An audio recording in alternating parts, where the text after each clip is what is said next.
This conference will now be recorded. This is the August 15th meeting of the high-risk recurrent metastatic ANCAN prostate cancer support group.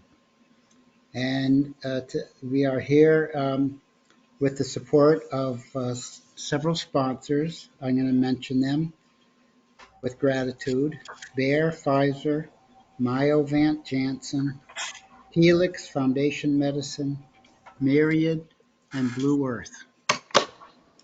We don't have any we don't have any formal announcements unless Rick has something. Do you have anything you want to say before we start, Rick? No? No, I don't think Okay, so. Thank you. very good. I'm going to start right down the list. Let's start with Joel. Yes, I have a report for you and a question for you. I saw Dr. E last week. I was in Houston from 6 through 10 August, and got there on Sunday. And the following afternoon, I had a gallium 68 PET scan, the Illuccix, and found out the next day that it was negative. It said I had no prostate cancer at all. So then on Tuesday, I took 3 MRIs, a pelvic, abdomen, and chest MRI. And they also claimed the next day I had no prostate cancer, couldn't find any prostate cancer. Um, so Wednesday, I was supposed to see a neurologist surgeon that Dr. E had ordered for me. His waiting room was actually in the hospital hallway, and I ran into Dr. E at the elevator. I said, Dr. E, I'm going to be seeing you tomorrow, and I need to give you a hug. Rick David said, I needed to give you a hug for all the good you've done to the guys in ANCAN. Let's hope this story ends well, huh? So She did said, not call security, right? no. And she said, well, where are you going now? I said, well, I'm going to the neurologist.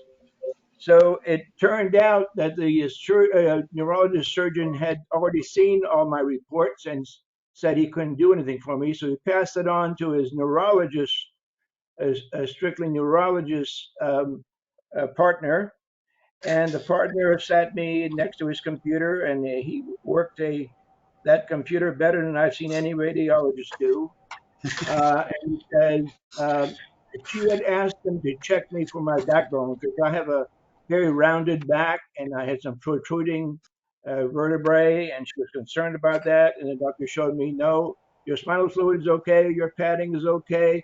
I mean, you're aging and you're deteriorating, but there's nothing we could do surgically. He says you're better off the way you are as is.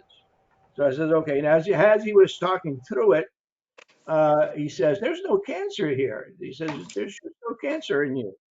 So I says, okay, thank you. So then Dr. E had told me at the elevator she could see me that day instead of the next day.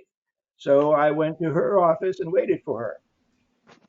So then she came in and a big smile on her face, and because she had just read my report, she hadn't seen my reports. I saw her reports before she saw them. And so we hugged each other. And so for Ann Can's purposes and for my happiness and her happiness, we gave each other a hug. So, um, so she said, well, what do you want to do next? So I was sort of caught flat-footed on that because I never imagined myself without prostate cancer. And what do I do next? I never thought of that before. So I said, it's up to you, doctor. The ball's in your court. So she walked over to her whiteboard like she usually does. And she then said, okay, here's the plan. You will take a DEXA scan a year from now. You will remain on Orgovix and darolutamide for another year. then we'll take you off. And she says, I want your radiation oncologist to radiate L4, C6, and C9. She says, I think you have young cancer cells in there that we can't see in scans, but they're there. I want those things out of your body. I want you to radiate them right now, between now and Christmas. And he can radiate with whatever method he wants to, whatever is best for him and you. So I said, okay. She said, have him call me. So I said, okay. And so that's her plan for me for the next year. So I then had gone, before I went to Houston, I'd gone to the Veterans Administration, at least on the phone I did. And this coming Friday, I'm taking an FDG PET scan. And I didn't take it in Houston like she wanted me to, because Medicare only pays for a PET scan every 6 months. So I'm doing it through the VA, which is free. And I even went to a Walter Reed doctor this morning, and he wants to see me after the PET scan is done. And she says, we'll find out with the FDG PET scan if your TP53 and your PTEN defective genes are causing some other cancer in your body that the PSMA is not catching. She also says it'll be, if it doesn't catch any cancer, then it'll be concorded. So that's basically my story. And of course, I know I still have prostate cancer. It's advanced prostate cancer in the bone. But every time I mention that, she said, wait a minute now. And she's thinking positively. And, she's always saying, I'm going to cure you, but I, she didn't say that in so many words, but that's what she's thinking, I think. And so I don't think I'm going to be cured, but anyway, I don't want to be negative either, because she knows what she's doing, obviously. So the question I have, unfortunately, Cress was late about 12 days in getting me my blood scan. She had ordered on 2 August for me. And I found out this morning that or yesterday morning, I think, that my platelet count is under the range by 2 points. So that's my question to you guys. Should I be concerned about that? Is it going to continue to plummet? Is there anything I can do about it? So that's my question. Anybody? Can you give us the exact number, Joel? Yeah, let me dig out my report. I should have it nearby here.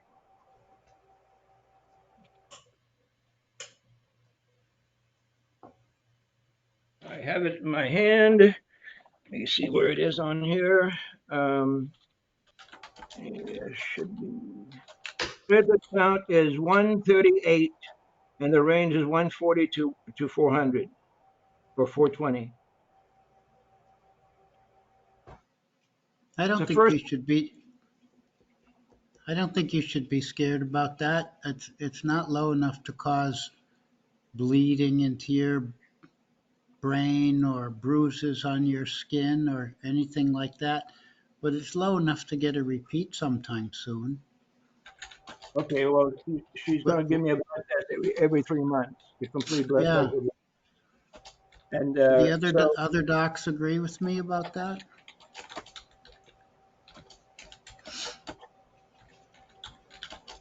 Well, Yes, he's so. platelet count's a lot better than mine, but mine has historically been low. Even before prostate cancer, I had platelet counts of like 125 in that area. So I'll ask you, Joel, what's been your historical platelet count? my historic platelet count is that it's never been outside the range, ever. Okay, but you're not that far from outside the range. So can you give me a number? No, I can't. I never really looked at it other than it was in range. So Okay, take a look. I mean, maybe you were never more than 140, 150, in which case, you're not far from there right now. It could be yeah, normal. Don't forget, these are reference ranges. just because you're a couple of points below the reference range doesn't mean that it's low for you. Right. But Okay. mine's low, I'll check out my but own data. it's for me, it's not low. Right. Gotcha. Mhm.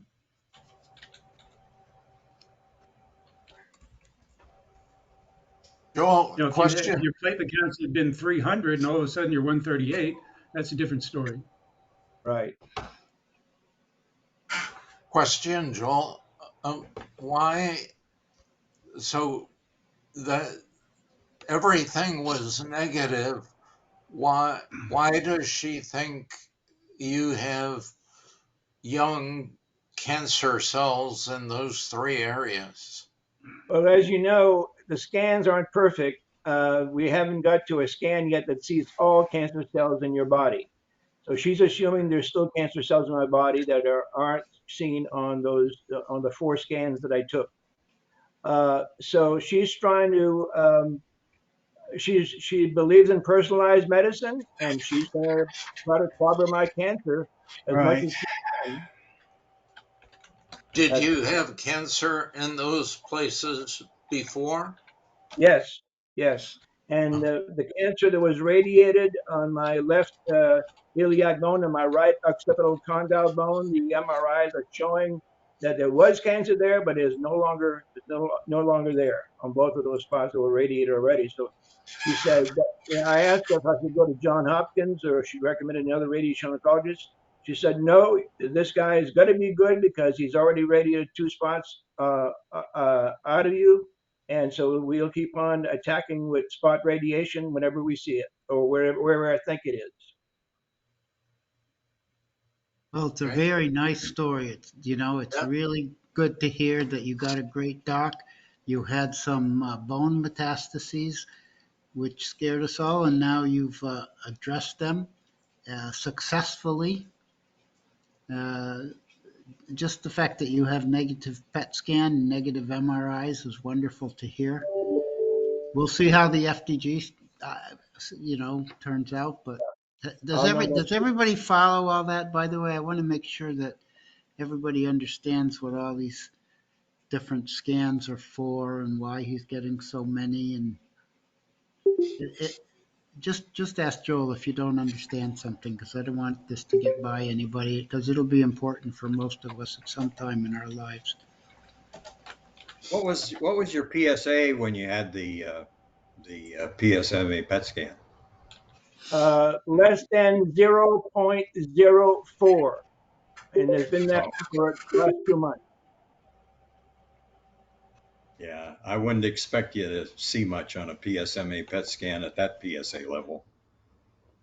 Well, no, that's not the point. The point is that we knew what the cancer was from the other 4 PSMA PET scans that I took, and now Yeah. it's no longer there. So it's a good scan from the standpoint it was easy to compare because you already knew what the cancer was.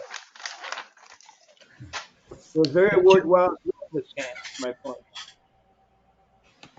Yeah. I've got a So, raised hand from Julian, and then we'll get back to you, Rick, okay? Larry. And Larry? Oh, I didn't see that. Okay. Julian, still here, Julian? Where's his picture? I see him, but Oh, you I need see to. him. There I you go, wasn't muted. Julian. Yeah, Yeah. Joel, how were the other numbers on your test results? Uh, on the blood test, you mean? Yes, sir.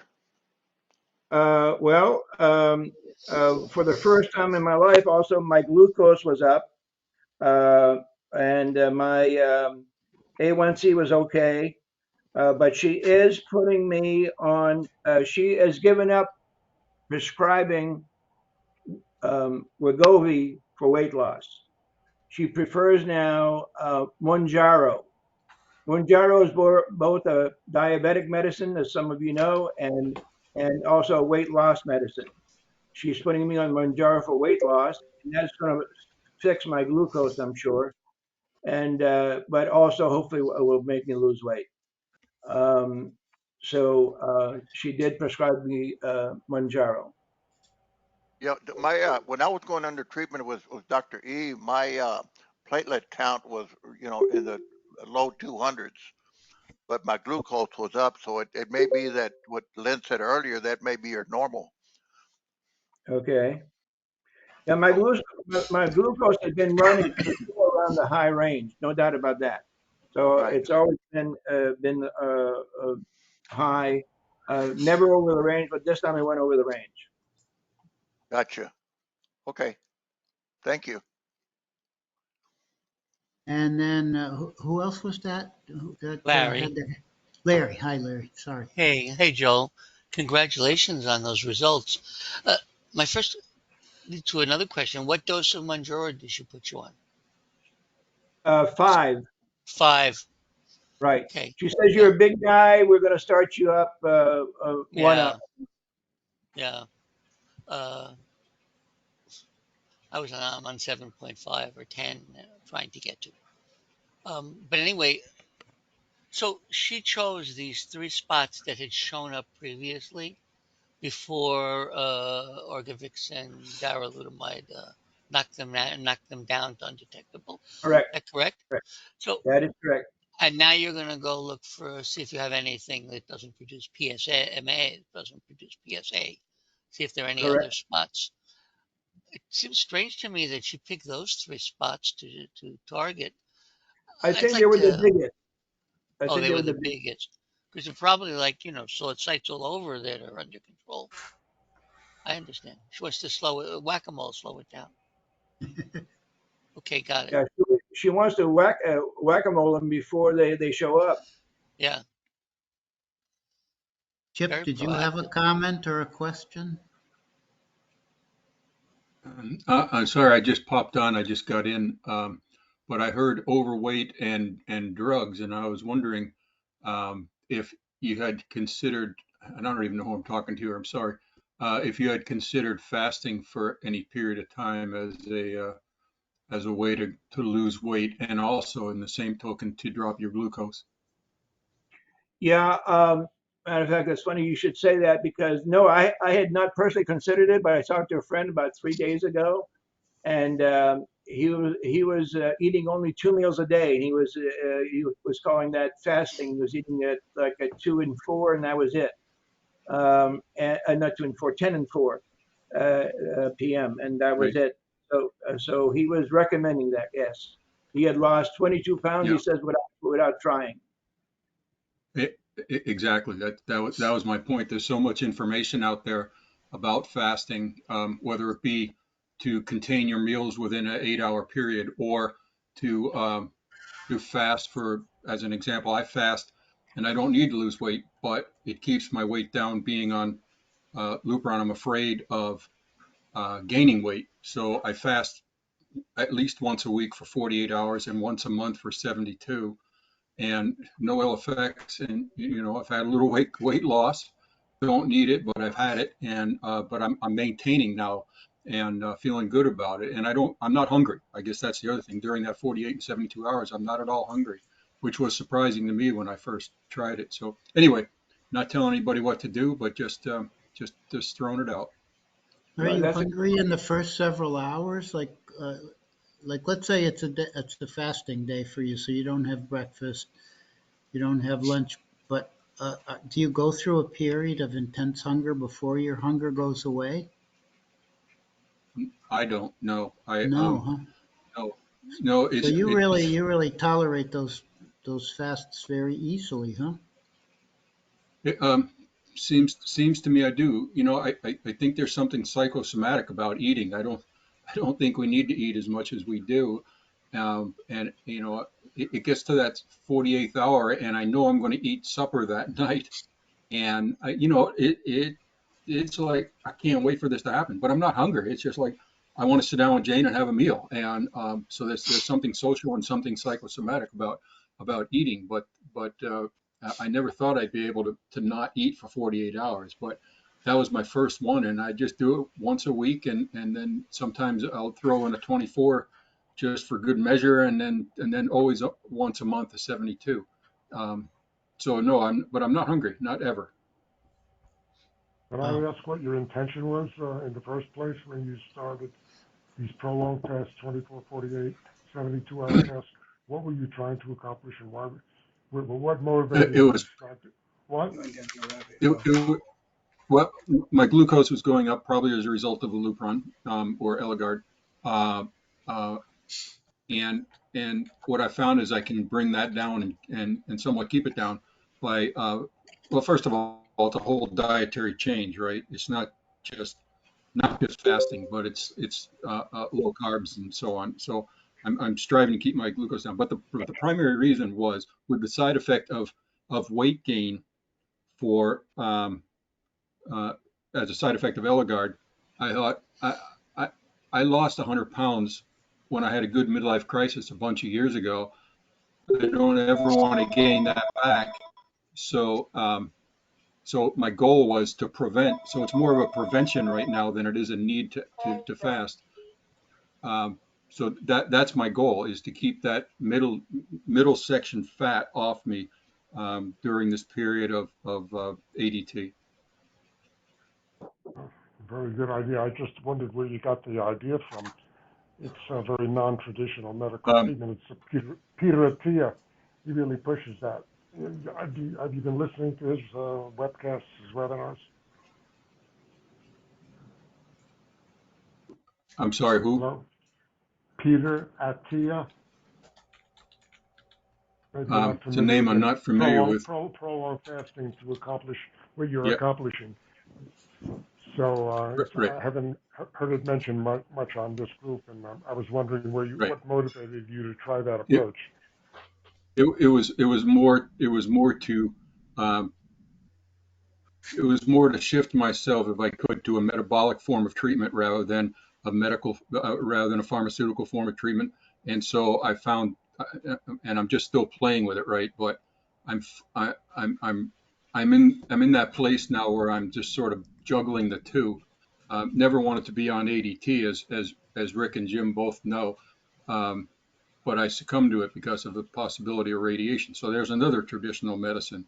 But well, from what I've seen, what I've read, and Thomas Seyfried, Seyfried, is a biologist that's published many a paper on keto diets and fasting and so on. So it said it's a whole dietary change for me, um, but but fasting was part of that, and it just seems to work for me. Not that it may work for anybody else, and I'm not pushing it on anybody, but it just seems like it's something I feel good about doing, and so I do with the hope of not gaining any weight. And like I told Jim and Rick this morning, I might not be on this program because I'm going to go to a cycling spin class. I want to continue to do that despite the drugs and all that. I don't want to. I don't want to not be able to be physically active. So that's my goal, Well, and this seems to be helping me. So that's the reason there.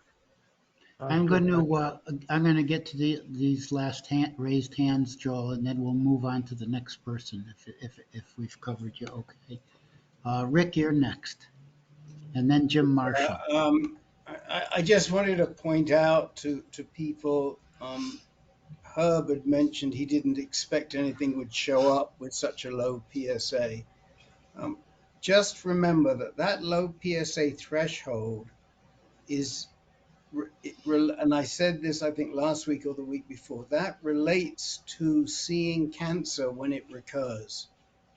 But if you already have cancer in your body somewhere, it's going to make PSMA, if you're PSMA avid, that is. So as long as there's cancer in your body, the level of your PSA doesn't really matter. Where the only time it really matters in terms of getting a result on a PSMA scan is if you are recurrent and we're trying to find out where the cancer is, but we don't know where it is. So you've got to, I just want to make sure everybody appreciates that difference. Any questions, or are you getting what I'm saying? Let's see. Jim, what's Thanks. your question or comment? Chip, During the time that you are fasting, area, how much are you drinking Um, I and of what? typically drink. I, I'm strictly on a water fast. I don't take any. I avoid calories completely. So it's when I fast for 48 hours, it's strictly on water, and the water. I start every morning with 2 quarts of water before I even have my first cup of coffee, and I Oh, go wow. upwards from there. So I'm drinking over a gallon of water a day easily. Okay. Thank you, guys. Dennis, Well, what do you got for us, Dennis? I'm sorry. Why are you drinking a gallon of water? I mean, where's that coming from? That's I just continue to drink over the course of the day, and if I have a quart of water, if I have my little bottle here, it goes away. I'm not overhydrated nor underhydrated, so I do watch it, but makes I feel good,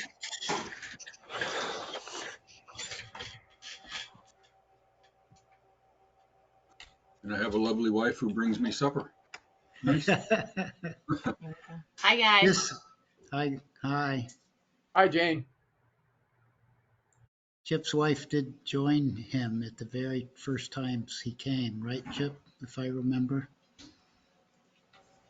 Well, what Chip is doing, of She course, as everyone knows, is not mainstream medical uh, procedure. So it's kind of one of these don't try this at home things. We're not behind this, but we're sure not against the results that he's gotten.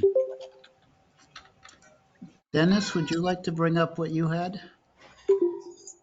Yes, I would like to keep the positive trend going with, I can't find any cancer, no cancer, but I'm not there yet. I will have an appointment for some more scans in October. But my local uh, lab and blood work is good.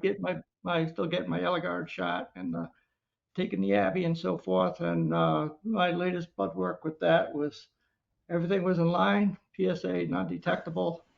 So I'm doing good. I would like to make a comment or a little bit, just discuss a little experience I had with Mark Horn, um, it was quite a shock to me what Rick had put out because my first meeting or discussion with Mark was about a year ago when I had just gotten back from my appointment with Dr. Singh at Mayo, and the phone rings as Dr. Singh. I said, "Oh no, what's going on?" But he says, "I just finished with a new patient just came in. His name is Mark Horn, and would you mind giving him a call and just share your experience?" And he seems quite alarmed about his situation and what he might be in for. So maybe you could calm him down a little bit. And I did that, and we stayed in touch for quite a bit of time, uh, back and forth. I never really did get to meet him face to face. It was discussions and text and so forth. So when I read Rick's notes there about him, I was surprised at the extent of his disease was at that point. And then more recently here, in fact, I'm going to pull this little text up if I can uh, about him. Let's see. Oh, okay. He was. We talked back in April, and that's when I let him know about my wife's diagnosis. And I also found out around that same time that he had moved to within about a mile or so where I live in Marana. And then I get a text on April 10th. Says, "Dennis, we just left something outside your front door for you. Our best, Mark and Kalina." And what it was a vase with a bunch of fresh flowers. Oh, And nice. then I sent him a very nice long text, which I won't get into. But then after that, his text back to me, and I'll read it. It says, "We thought that if we were going through the ordeal you're going through, it would make us feel good to have someone think of us in this way. So hope all goes well for Mary Lou. This is going for chemo tomorrow, as well as can be expected with chemo." So that's my uh, contact and experience with Mark, and I just want to share that with everybody. Thank you. Okay, that's all I have, John. John, I have a question for Dennis. Please, Len. I didn't hear what drug you were taking now, Dennis. Oh, I'm still on the Eligard injections every 90 days with the low dose Abby and low dose prednisone. Oh, okay. You're still taking Abby. You were on Abby for 5 years and then you went off, right? Was that just for drug holiday? I went off. I went off everything. I took a Yeah. complete drug holiday. No Lupron, no Abby, no prednisone. Weaned off the prednisone, and got about 8 months, but it wasn't doing anything for me. You know, the testosterone was not rising. Uh, so and then it started to rise. The PSA started to rise fairly rapidly. That's when Dr. Singh got me out to UCLA for the PSMA PET, and you know they found what was going on, and then we went through the radiation, a couple of different radiation in a couple of sites, and got back on everything I was on before, and so since then everything's been good. Okay, So good. you know, I think I'm tolerating the stuff fairly well. I do the fatigue and the weaknesses and brain fog and get confused a little bit, but I don't know if it's uh, we're switching horses here in the middle of the race. So we'll No, see. I'll see. you've got a working treatment. You're still hormone sensitive. Yeah, That's that's good. it wasn't for a while when I was, you know, it started to go up again. Yeah. But it seems like after the radiation, now you don't really know for sure what it was it the radiation or getting back on the Eligard, Lupron, or Abby. Takes a But long time to see the effects of radiation. yeah, yeah.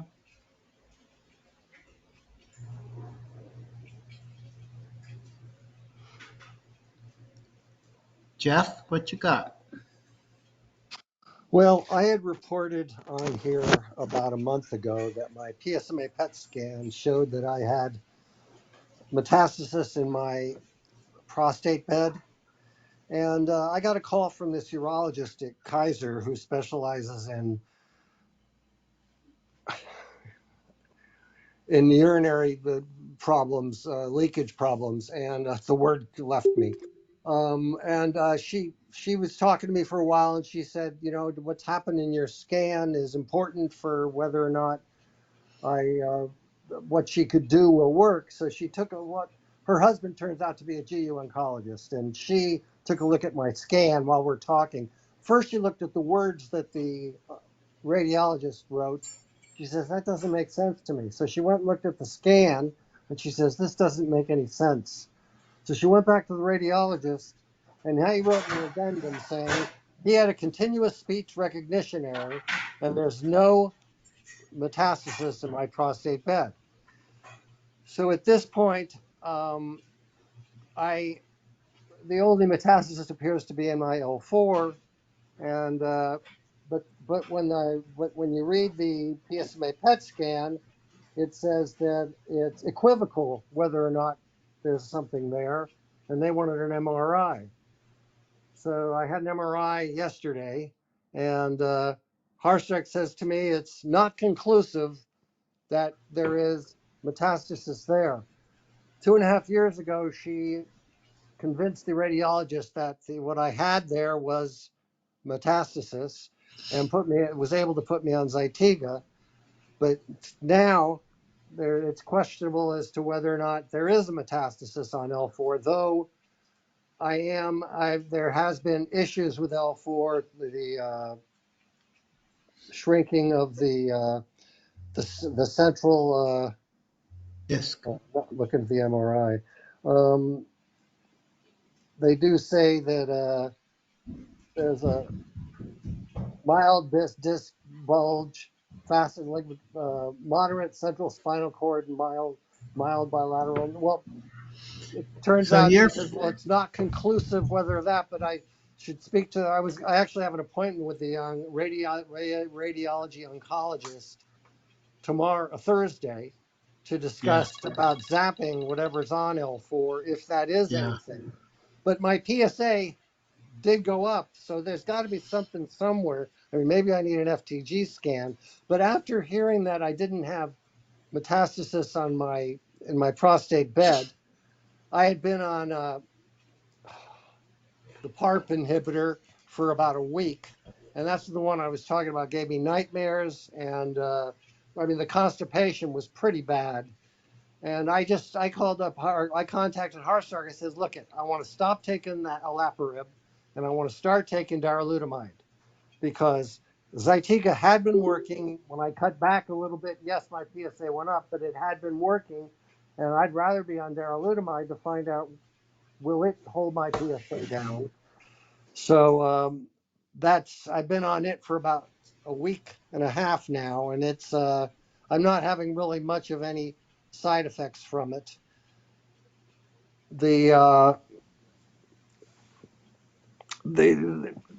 It's just sort of strange that my PSA goes up, but they can't find it. Can't really narrow down where the problem is. But she says it's probably due to the fact that the MRI and the PSMA scan both show an issue. It's probably a metastasis there, and that the radiology oncologist can probably do something about that. So We will be very interested in what that radiation oncologist says, because your findings could be due to chronic disease in that disc and that bone, and it could be due to metastasis.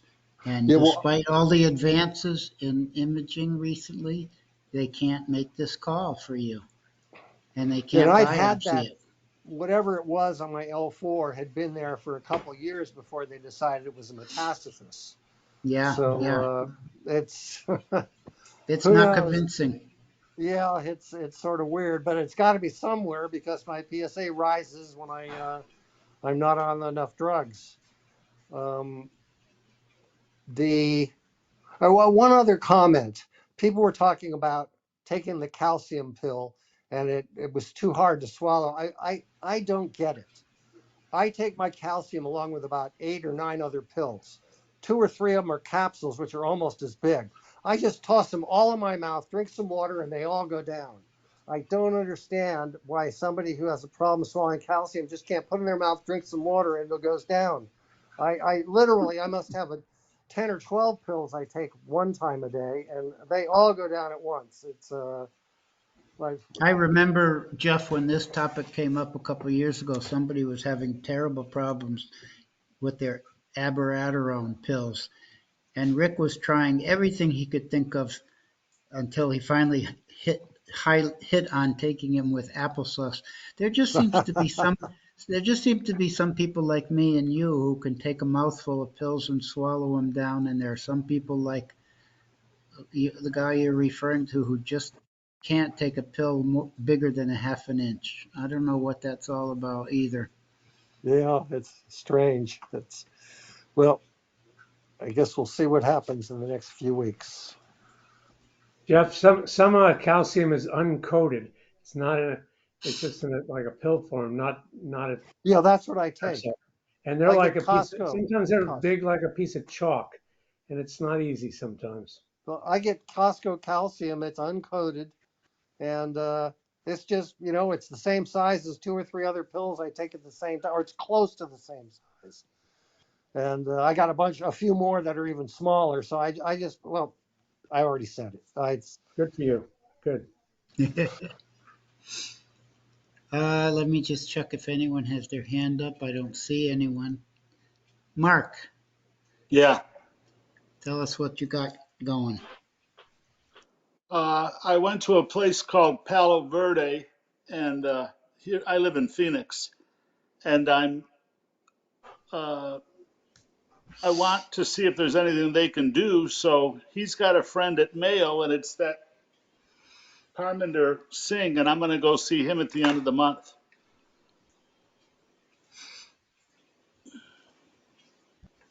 I mean, you've heard good things about him, right?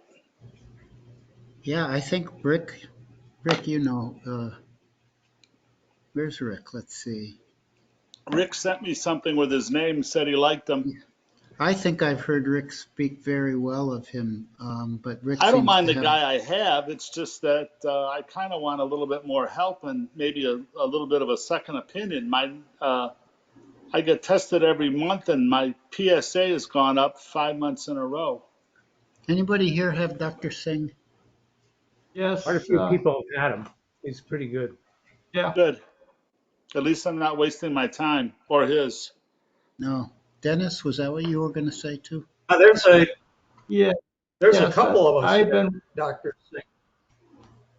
Yeah, Jerry's also sees him, but I have been with him for 7 years, pretty much. Actually, when he was started with the U of A down here in Tucson before he went to Mayo, and he's very thorough. He's got a very good background. It's his specialty is prostate cancer, bladder cancer. When he was down here, he actually taught in the medical school at U of A. He was involved in several trials, clinical trials, and then he was also practiced down here. Well, they And want to see if they can put me on a clinical trial, so we'll see. yeah, just he's pretty good, but he's pretty quiet. He's not going to talk to you a whole lot probably unless you ask questions and probe a little bit. But that's what generally has worked for me with Dr. Singh. Okay, thanks. So go in with questions ready, huh? Well, I have Yeah, a he few. tends to. Dr. Singh tends to also be conservative. He's not like Mayo Clinic in Rochester. So it's a good second opinion for you. He's sharp as can be. Well, good, because I don't want 6 months in a row. Yeah. So what are the questions you have to ask? What do you have tentatively? My internet connection. Couple of things, Mark. First of all, if he wants you to participate in a clinical trial, just make sure you get all the information, you bring it back to us so we can help you think the clinical trial through. One thing we're very wary of in this group is the academic conflict of interest that oftentimes exists with clinical trials where they will put you into trials that may not be best suitable. This was an issue that I saw with Mark Horn, God rest his soul, and Dr. Singh. And it was at that point when Singh had basically run out of options and wanted to push Mark into a clinical trial that we navigated him to Dr. Green in Houston. So I'm just leery, and you need to be pretty conservative in terms of thinking about clinical trials. And it may be really good option, but please come back and discuss it with us. Make sure you have the trial number and everything else, and we'll help you. Thanks, I'll do that. Go ahead, Doctor. Go ahead, Richard, Professor Richard. I just was simply in that context. Could you tell us what questions you envision asking? It seems to me we could be helping you preemptively if you could tell us what you feel you need to ask. Well, I mean, I have a lot of pain in my hips. I want to get rid of that, and I have urinary problems too. I want to get rid of those. I want to. I can sleep, but it's not like I was sleeping before. My appetite's lousy. Uh, Stuff like that. So maybe everybody knows this, but what history have you had for identifying a possible oligomets and treating them? Do you know where you have pain in the hips? Do we know that that's the prostate cancer pain in the hips? Oh, it's in my bones. They put radiation on my hips 15 times. They're going to do 10 more on my right after the Labor Day holiday. Okay, so you have symptom management as the biggest thing before you. I understand. Thank you.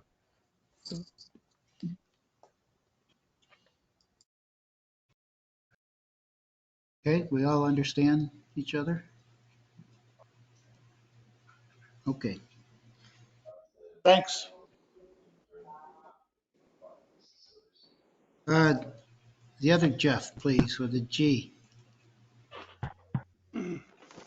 Hello. Yeah, I made I have a PSMA PET scan lined up for week after next at China Basin UCSF, and then the following Monday on the 28th, a Zoom meeting with Rahul Agarwal. We'll see what happens.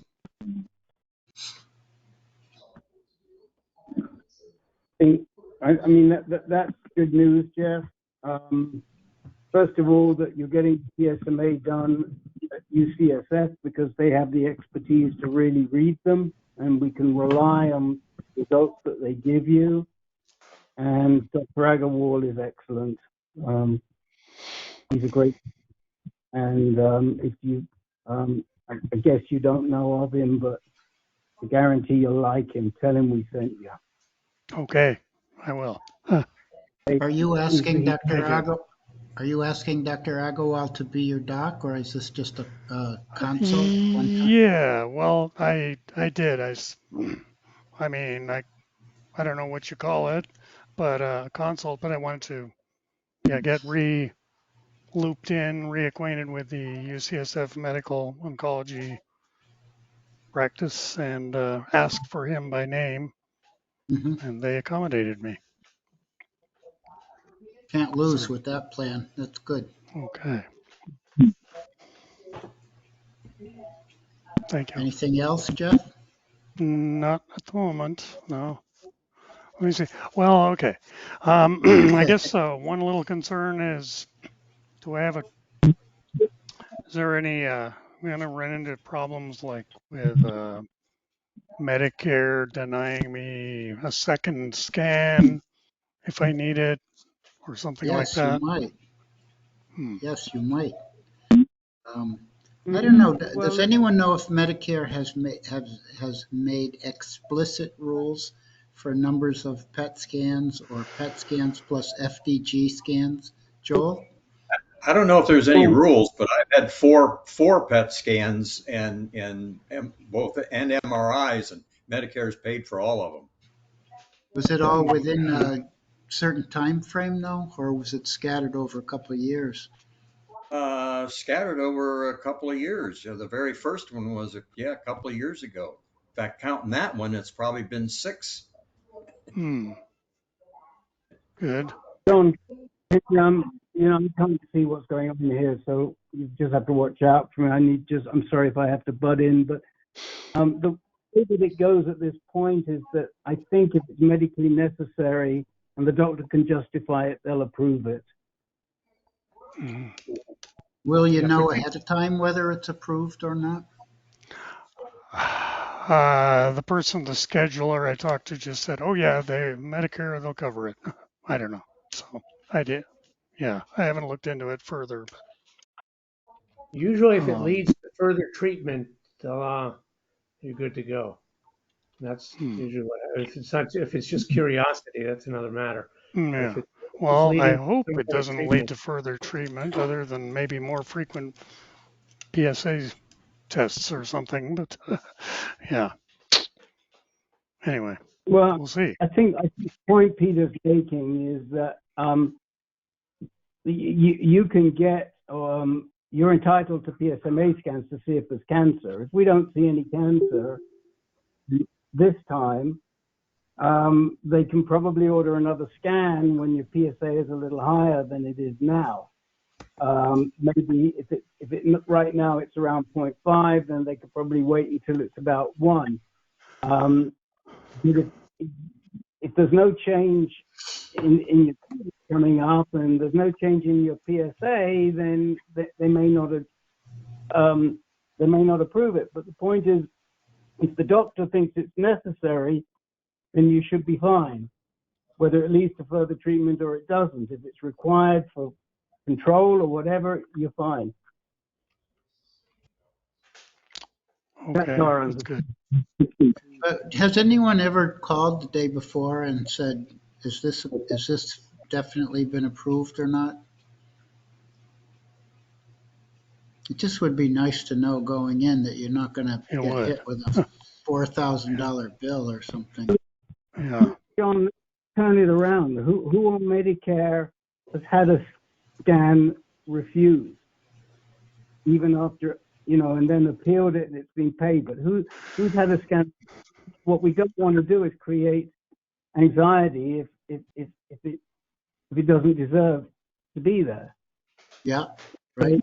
Has anybody had a scan refused? Yes, this is Joel. Dr. E wanted to do a PET scan, a PSMA PET, and an FDG PET. They refused it because you can't have more than, according to Medicare, more than one every 6 months. Now, the way I went around it is I got the VA to do it. But if you're a veteran, then you can do that also. Yeah, but I think that if you let me, that might be the case. But if you were going for a being set up for Pylarify, for example, then Dr. E would have justified the FDG scan. And they would have done it, and we've seen them approve FDG and PSMA scans at the same time. The reason related to the treatment. I had scans denied, and Dr. Allen said because of a unique because it was a unique variant that I was required for surveillance and treatment. And then I now have a letter from them saying that I am approved for 999 scans. Yeah. Yeah. My ambition is to live long enough to get half of them. Maybe you could share some of that. He seems to be very good at writing letters to Medicare. Richard, I got you next anyway. Would you like to just keep the floor? Okay. I wanted to chime in for a second. Larry, yeah. Yeah, what was it I'm chiming about?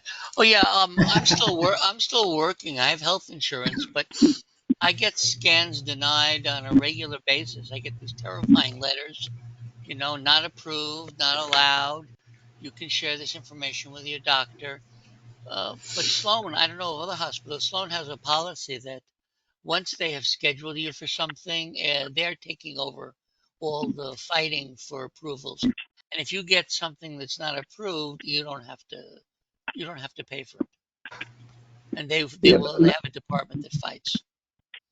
Yeah, but Larry, when you get declined, are you applying on your corporate, on your work policy, or you're applying? I'm applying through my work, but it's Blue Cross Blue Shield. So that's different to Medicare.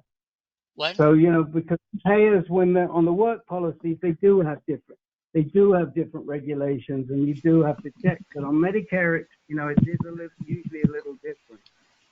Yeah, but once the hospital approves my treatment uh, and schedules me, it doesn't matter what letters I get, they will fight and cover it. And if they lose, they end up covering it. I don't end up paying.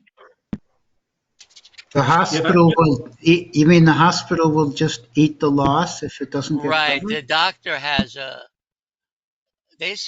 doctor orders it, schedules it, and insurance company denies it, but they keep it scheduled. They will eat it if they cannot get it approved. What They end up I had hospital paying. is the same that? That's experience. Memorial Sloan. Oh, Yeah, I had the same let- experience at Sloan Kettering, Larry. Yeah, they said, don't worry about it, whether they pay or not. We scheduled it. You won't have to pay for it. And the Yeah. same thing at Mount Sinai also, by the way.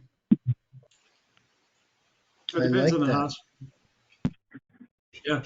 Peter Goodall? Yeah, I just want to chime in. I had the same experience Larry did. I was working. I wanted a PSMA scan. They denied it. My radiation oncologist pushed back. They made me jump through a ton of hoops. I had to get a PET scan, a bone scan. My PSA had to be a certain level. Then my radiation oncologist had to have a video chat with the people, the insurance people. Eventually, they approved it, and we went on with our lives. But it was like a kind of tense little couple of weeks that it was denied just to get it. But I finally got it. And I don't know if it's going to be any better, but in 1 year I'm going to be on Medicare, so I think I don't need experience. any at the moment. I think So we'll see what experience. happens in the future. But I just want to echo some of the problems Yeah. that insurance Yeah. has paying for things. I think in experienced genitourinary oncologists end up fighting for you against the doctors or the secondary insurance company that they have, and it's hard to defeat, an experienced doctor against the insurance company, and eventually Sloan wins 99% of their cases for getting insurance. Okay, that's all I wanted to just say. Back to you, Richard. Okay. Last time, last week we were talking about my PSMA results. That basically, my prostate and the iliac uh, lymph nodes lit up, and they showed uh, the PSMA on them. The lungs did not. And after uh, Dr. Markowski and Allen uh, came to the opinion, and remember, I get the CT scans every 3 months, so all along. So that showed that the nodes were now beginning to increase, and that's consistent with the PS or the PET scan. But so what has happened is agreed. Uh, First of all, I'm going to go back onto chemo. That was very effective in both cases. But this time, uh,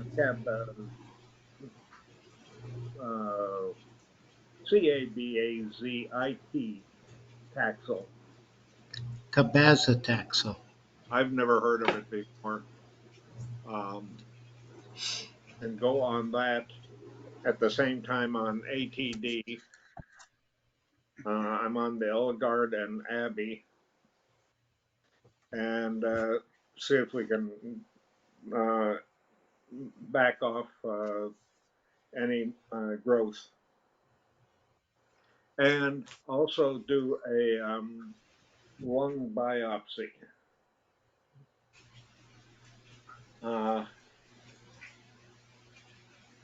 And see what that, and then go into the genomic testing again and see what that those nodules are. Mm-hmm. So that's where we stand. You asked about it last time. Oh, for people who are talking about the leakage or urgency, this is a slightly different topic. I picked up on that physical therapy or pelvic floor physical therapy. I'm only 3 weeks into it. Man, that going through that and the exercises, boy, that has been 100% improvement. Already? Yeah, just Wow. now we've got a ways to go to we say turn it all off, but it's been fantastic. I could really recommend it. The Share Institute, who does it, got only two PTs, and they're booked up through December. But I would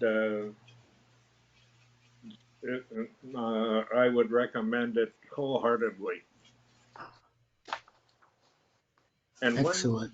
I'll dump everything. One more that I found out in when I was being treated for benign prostate enlargement. My primary care doctor put me on finasteride or ride, not side. They didn't try to poison me. And the oncologist looked back at that and said, "Oh," it was Josh Allen who said that will keep your prostate or the PSA levels in half. So when I came into this whole process, first diagnosed, I was on that, and they were looking at PSAs that were 2. They never got really elevated. Well, guess what? I was on that until we started the treatment for the cancer. So, and by the time they put me on ATD, it's now been negligible. So do you think that your treatment got delayed a little bit because they didn't appreciate that your PSA had to be doubled? Yeah, Yeah. the primary care doctor looked at PSA, and at the same time he was putting the other drug. Um, we were going along at 2. Yeah. Anyway, that's just a I would question that. I mean, it's pretty standard knowledge that if you're on finasteride or dutasteride, that you have to double your PSA. I mean, it's just I can't believe the PCP wouldn't have. He may have not seen that you're on finasteride, but I think we all well, anybody who's in this biz at all knows that you got to double. I mean, it gets talked about all the time in all the groups, and it's really standard knowledge, Richard. The other thing I wanted to tell you is that we've talked about cabazitaxel very often in this group, and I think whilst you've been here, we also call it Jeff Tanner or cabazitaxel. It was originally approved as a second-line chemotherapy, very similar to docetaxel, but for most people, it doesn't have the side effects. Some guys do go on it first time rather than docetaxel if there are good reasons why. We've seen that. It's harder to get the insurance companies to approve cabazitaxel first time, but it's a drug that was first introduced, I think, about 2014 or 15. Okay. Is it, Rick, is it, Not the thing that it the drugs and all that. I'm an engineer. I don't try. I am not up on anything other than Tylenol. Yeah, but you and this is not just for Richard, this is for everybody. When we want you guys to be your best advocate. We want you to be your best advocate. And when you attend these meetings, and it takes a good chunk each week, 2 hours, 2.5 hours, make some notes. If you don't understand what drug we're talking about, ask a question. Reach out to one of us. But sometimes we get the feeling as moderators that people come into these meetings and they just sort of switch off, but maybe it makes them feel better because they're in a group meeting. I guess if that's how you want to use them, that's fine. But, a couple of times recently, we've had people say, well, I've never heard of this drug, and we talk about it all the time. Not so much with cabazitaxel, but cabazitaxel is a pretty common drug that we use. So rather than saying to yourself, well, I'm an engineer, I don't need, you're curious, you owe it to your disease and to managing your disease, to keep track of what we're talking about and to ask questions if you don't understand. Yeah. It's really important because otherwise you can't go into your doctor and say to him, well, why cabazitaxel this time and not docetaxel? Or you can say, oh yeah, I know about cabazitaxel. That's the one that follows docetaxel. It commands a different level of respect with your doctor too. It goes two ways.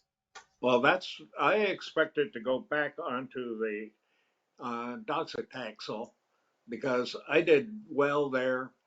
The side effects were very low. I sailed through that 6 of those. And when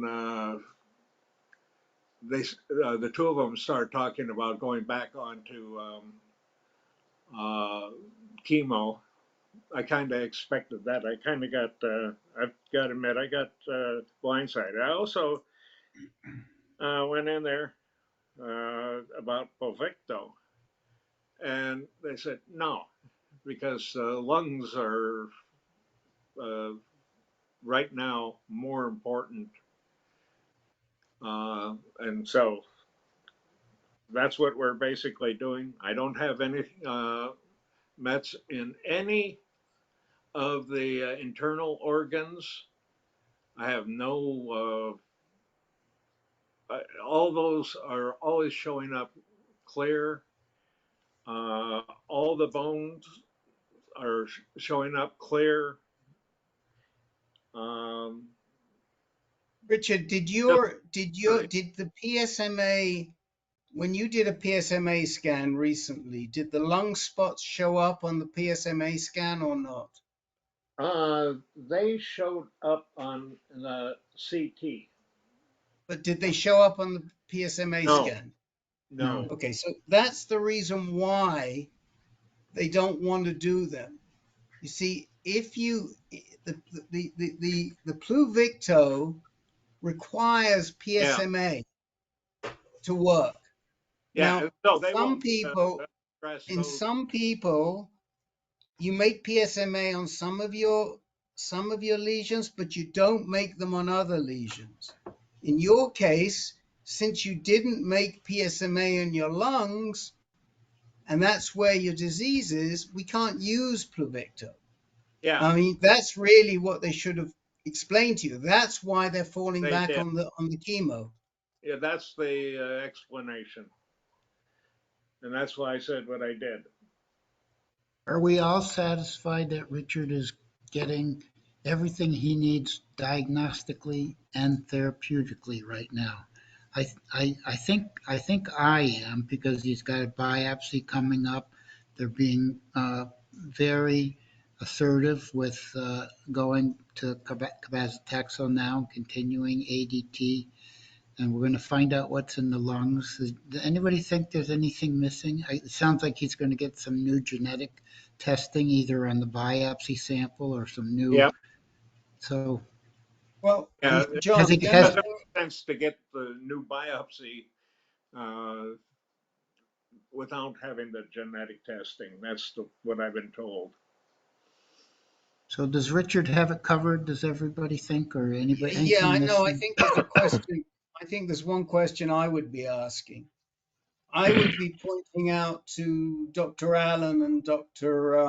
What's his name from Hopkins, that I had very few side effects from docetaxel.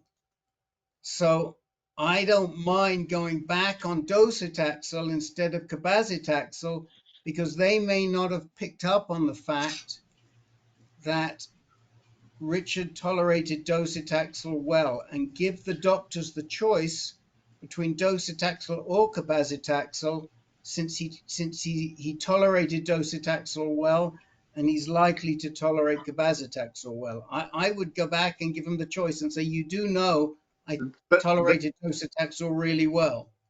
That's what we discussed that, and the answer is that this might make it even easier, but it's just as effective, if not Okay. more effective. Okay. As long as that you're all on the same page, that's great. Oh yeah,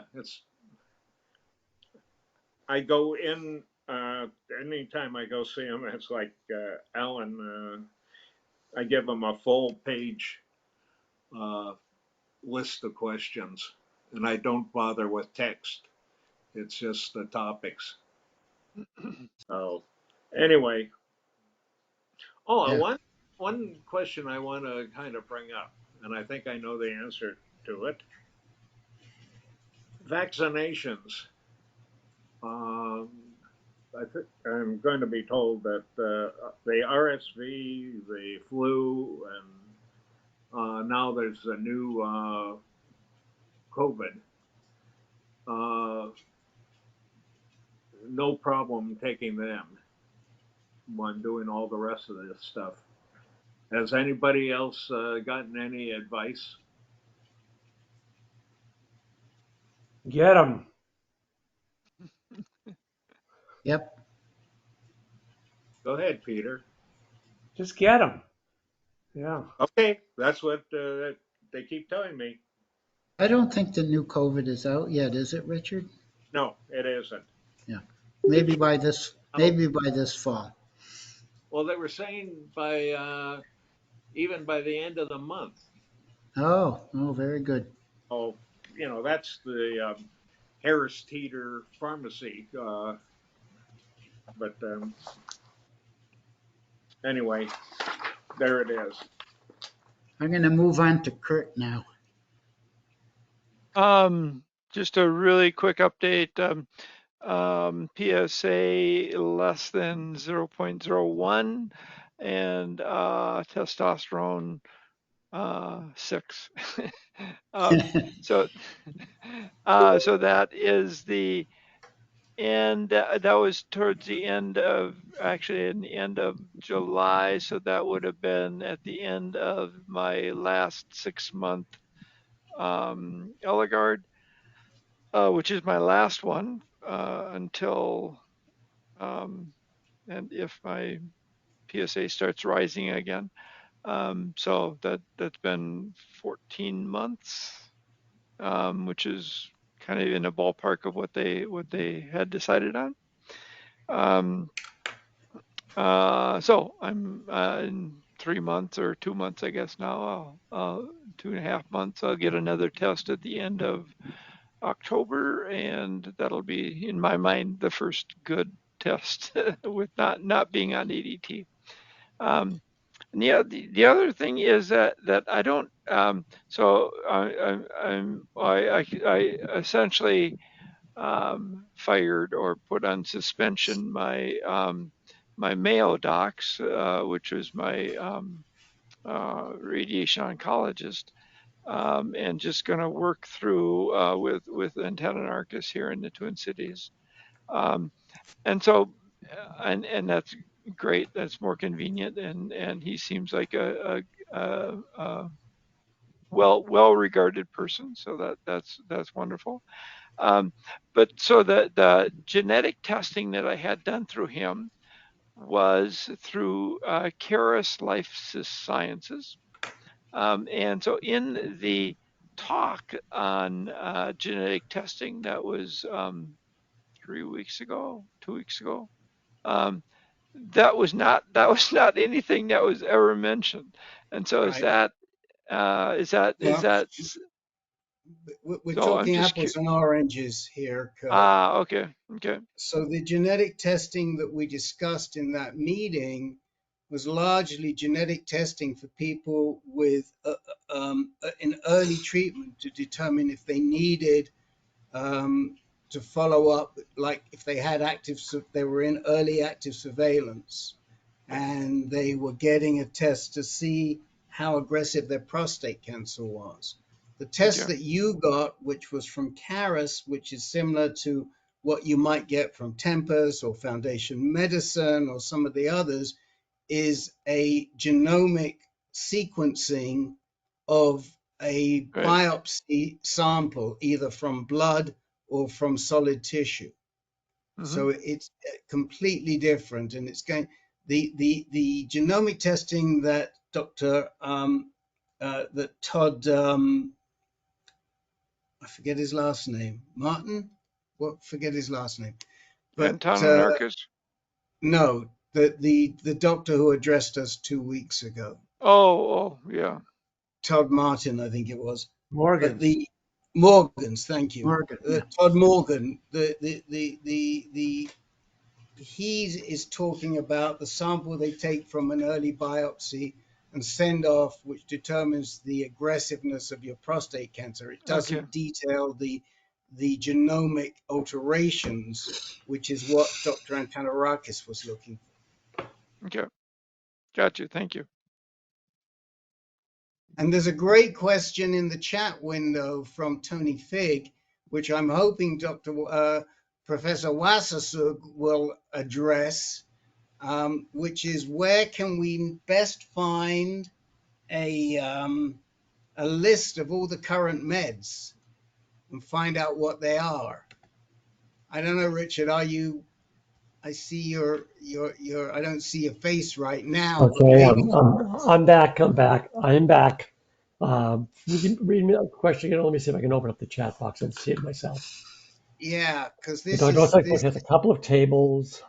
Wait a second. A couple of tables listing various drugs for different stages of treatment. Since that time, there have been many new approved drugs. Is there any tables listing the various drugs we discussed on the call? I don't know if we mentioned cabazitaxel, but yes. But what edition of the book are you talking about? So whoever wrote this, Tony, what edition of the book are you talking about? I think it was the second edition. All right, so the third edition has updated that greatly. And I strongly recommend that you look at the third edition. That was a major change because we now have tables that list as best our ability to all of these drugs and internationally under various names. So you have Lucrend and Lupron, same drug, of course, in different parts of the world. And a big part of it was to bring in a lot of things that I know have been discussed here at various times, doublet and triplet therapy, the pros and cons, the context, endpoints for trials, what they're really looking at, what it matters, the balance between quality of life and life extension or progression-free survival, etc. None of that was in the second edition. All of that is in the third edition. And we, just so it won't sound like I'm trying to sell the book, we argued with the publisher to make sure that it was as cheap as they would let us produce it with essentially no royalties coming our way because we wanted to make sure people could afford the book. So my suggestion is, you can get it from Amazon.com. The title of the book is Androgen Deprivation Therapy. And then contact me if you have questions. And you have my name on the screen. And it's simply richard.wassersug@ubc.ca. Does that answer your question? Yeah, Richard, will you put the name of the book in the chat window Okay. for the All judges, right, please? sure. Let me just Thanks. And any bring that other up. information they might need to find it so they can get a Androgen deprivation third therapy. edition. Yeah, And thank you on behalf of everybody for trying to make it as affordable as possible. Yes. I'm going to get the chat window to open here somehow or other. Somehow I've got that disappeared on me. Kurt, Upper right. Kurt, did we get to everything about Yep. your Yeah, I'm done. situation? Thank you. When I didn't quite get when your last Lupron shot was, or Elabarine, It was the end of January. and it was a 6-month shot. Did you say? Yep. Yeah, 6 months. Okay, so now And you're going to start. I still have a little lump in my belly from it. So Ha, yeah. maybe it'll still be hanging around. I don't know. So now you're venturing off into a drug-free trial, right? Yep. After how many months on ADT? 14. 14. Okay. And could you tell us what again what your Gleason score was? 9. Okay. So And did we have a discussion about 14 versus 24 and all that in the past ever? No, but both Davis, who is the rad onc from Mayo, and Antoninarchus, that was that was a comfort zone for them. So Okay. And Rick, did you were trying to say something, Rick? only that I just want to be clear. So you are stopping after 14 months, correct? yes. Okay. Well, I mean, if it's good with Dr. Antonarakis, that's good, but I know most of us would probably want to go at least a minimum of 18 months, and I think that's what the guidelines say.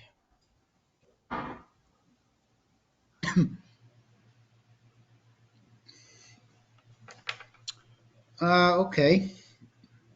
Let's see. Herb. Okay. Yeah, first, thanks, Rick, for pointing out the difference on the PSMA PET scan, whether it's, initial trying to find or you found and you're going back, because that's an important point. And I've always been in the initial phase, so I never think about the other one. Anyway, yeah, just an update. After back in the end of March, my PSA was 5.1. That was by choice. We let it go up to keep doing PSMA PET scans, but since we didn't find anything, at that point, end of March, I got a 90-day Lupron shot and started darolutamide just about a month later.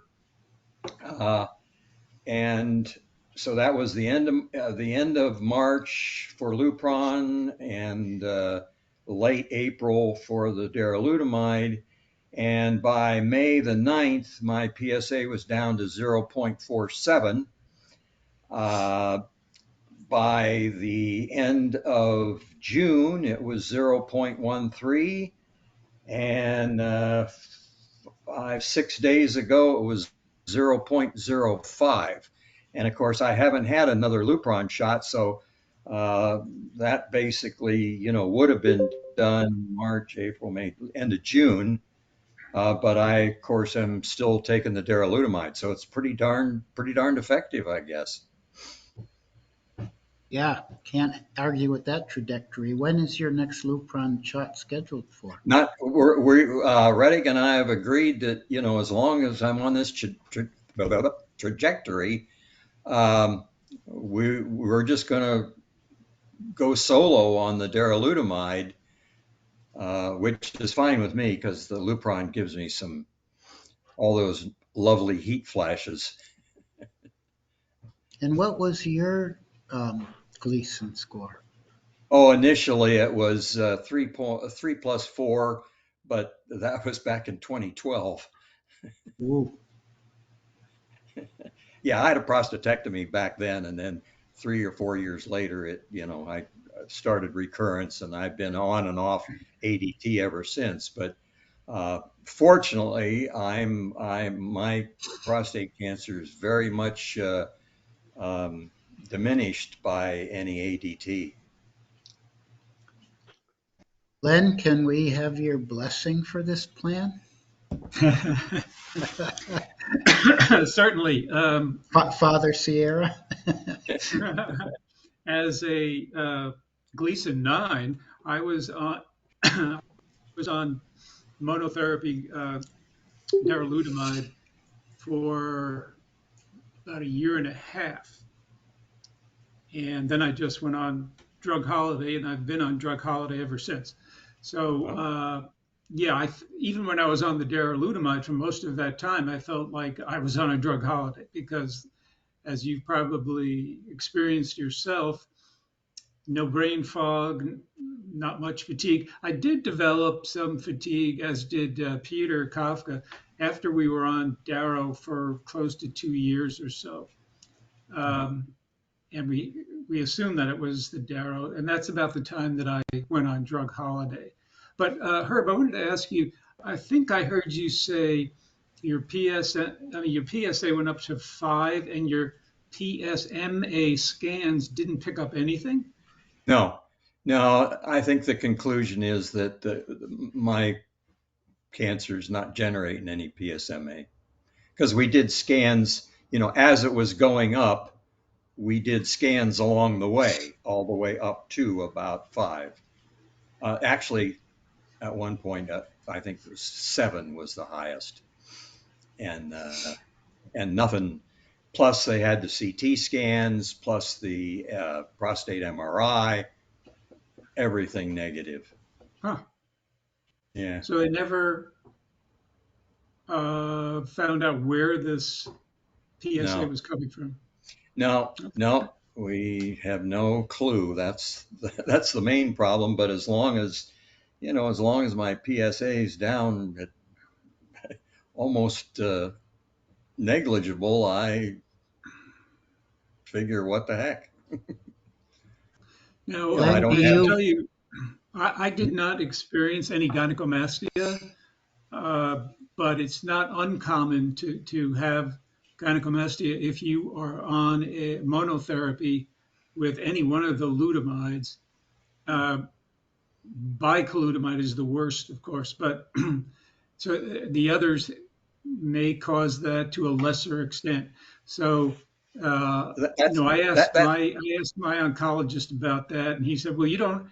Talking to me, you don't have any fatty tissue in your chest, so that's why you didn't develop any. But if you do, you might want to get some radiation to the breast tissue. Well, that's interesting because when I had the first recurrence, like I said, about 3 years after the prostatectomy, the first ADT was bicalutamide, and I had absolutely zero side effects, absolutely nothing from the bicalutamide. It just eventually stopped being effective, and then I went on enzalutamide, and that I still didn't have any hot flashes, but I had terrible fatigue and leg cramps and stuff. So now with the darolutamide, I'm still attributing the hot flashes to the Lupron because even right after I was diagnosed, before I had the prostatectomy, they gave me a Lupron just to, give me a little time to think about what I wanted to do, and that immediately gave me hot flashes. I'm gonna. Richard, go ahead, and then then I'm Yeah, going to get to I Neil and Tony. very quick, some comments on that. There's a positive way to look at the fact that you may have a rising PSA, but they can't find a 1, 2, or 3 mets. You may have a lot of little mets. It doesn't mean that when it metastasizes, it spreads as a limited number of mets. And if you think about it, granted, if you have a large targetable met, it can be treated. But it's also true that if it's large and targetable, it can be obstructing and interfering with all bodily function. So to the extent that you have nothing that's targetable, you also have nothing that is disrupting normal bodily function. And that's a positive way to look at that. Secondly, whereas the elevated estrogen that you get from a darolutamide, epitulamide, enzalutamide, or Casodex drug, it can cause some gynecomastia. Two things. One is you're being protected from hot flashes. You're being protected from osteoporosis because of the elevated estrogen. So that's good.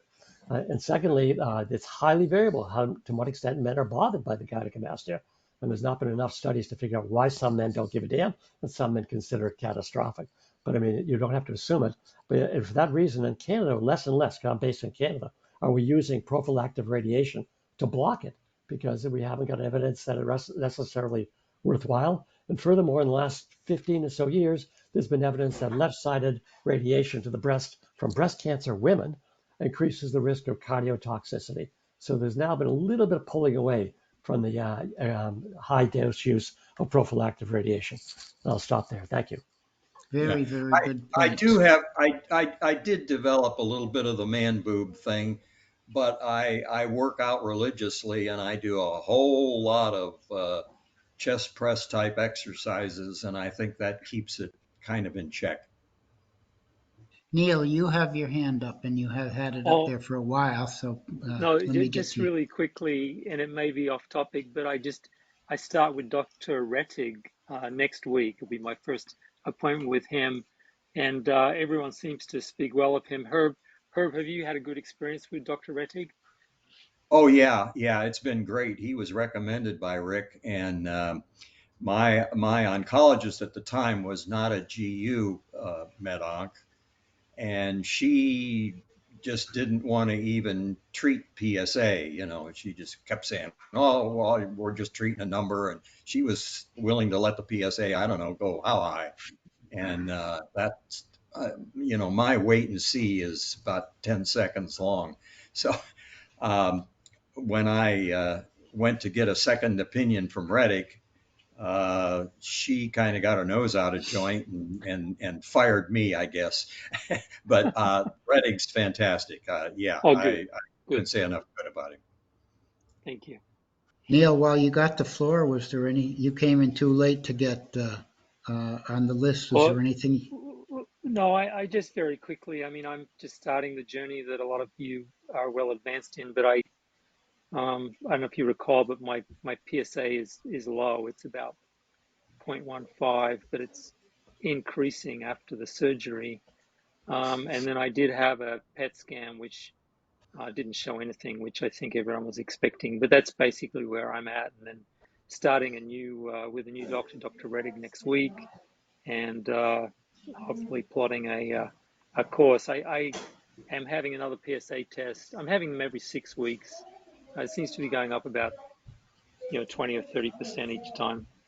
That's where I'm at. We're going to want to see that turned around in the next few months, aren't we? Yes. Tony Fig, what do you? You have your hand up. Yes, Herb and mentioned about PSMA not showing anything, and Rick talked about that a little in the beginning. Is there any test to determine whether your cancer cells are PSMA avid or not? Or would that be something that maybe should be considered doing before people have a PSMA scan? Dr. Jack is the expert on this one. Dr. He's Jack, are already you? he's already talking, I think. Fix your microphone, Jack. I'm sorry, Fix I'm your sorry. Somebody, microphone. I was just distracted. Repeat the question. The I was question wondering if is, that's by the practical. way, Dr. Jack, where the heck are you? That ain't I'm in Florida. Aspen, Colorado. I've been here for a week. Okay, I was going to say, all of a sudden, some mountains sprang in southern Florida, right? So I'm the telling you, I'm not in question, Dr. Florida. Jack, Yeah, go ahead. is there a test that can tell you if you're PSMA avid? You're the expert. I'm not the expert. Look, I've sought that out with Peter Carroll. I've asked him the question. He's never been able to define it clearly. He just seems to believe there is some way of determining and you can't speculate that somebody is not PSMA avid like the guy up at Sloan Kettering did, and he got contentious about it. And then he said there's no way he can come to that conclusion without doing some kind of histological testing to look at something within the tissue. And I don't know the exact test that you have to do. And we've talked about that often. I don't think we've ever reached a conclusion. So please don't call me an expert when I'm no expert. I've only Okay, had a well, but no, conversation. what I should have said is you researched it extensively. That would have been a better way to say it. I'm embarrassed to Yeah. say not as extensive as you're describing, but it puts me under pressure to have to research it some more. I'm Well, getting back from Aspen. I'll look into it. you know the definition of an expert, that's a former spurt. um, so we don't know of a commercial test, Tony. We wish we No, did. right. And I think the tests that Dr. Carroll may have been referring to could be some academic lab tests that might be available where they can find they can test for the protein on the surface of the cell. But right now we're not aware. And it's a real issue for people like Herb and for Dr. Jack, where they just don't know if they're avid or not. I mean, Jack went for ages, and then finally he got a result from a PSMA scan, and Herb isn't getting that even at a level of 5. We don't have I wish we had a simple answer for you. If there's anybody who knows more or where you could find a commercial test to test if you're PSMA avid, please let us know. Yep. Okay. Pat Martin, you came in a bit late. I wanted to see if you had anything you wanted to catch us up on. Yeah, excuse me. I just sent a text to Rick. 5 weeks ago, I got a first Pluvicto infusion, and then 3 weeks later, after just one infusion in 3 weeks at time, my PSA went from from 10.8 to 5.5, and so about 47% decrease in my PSA. So it's been effective and not really a lot of side effects with my mouth, saliva glands, and stuff like that.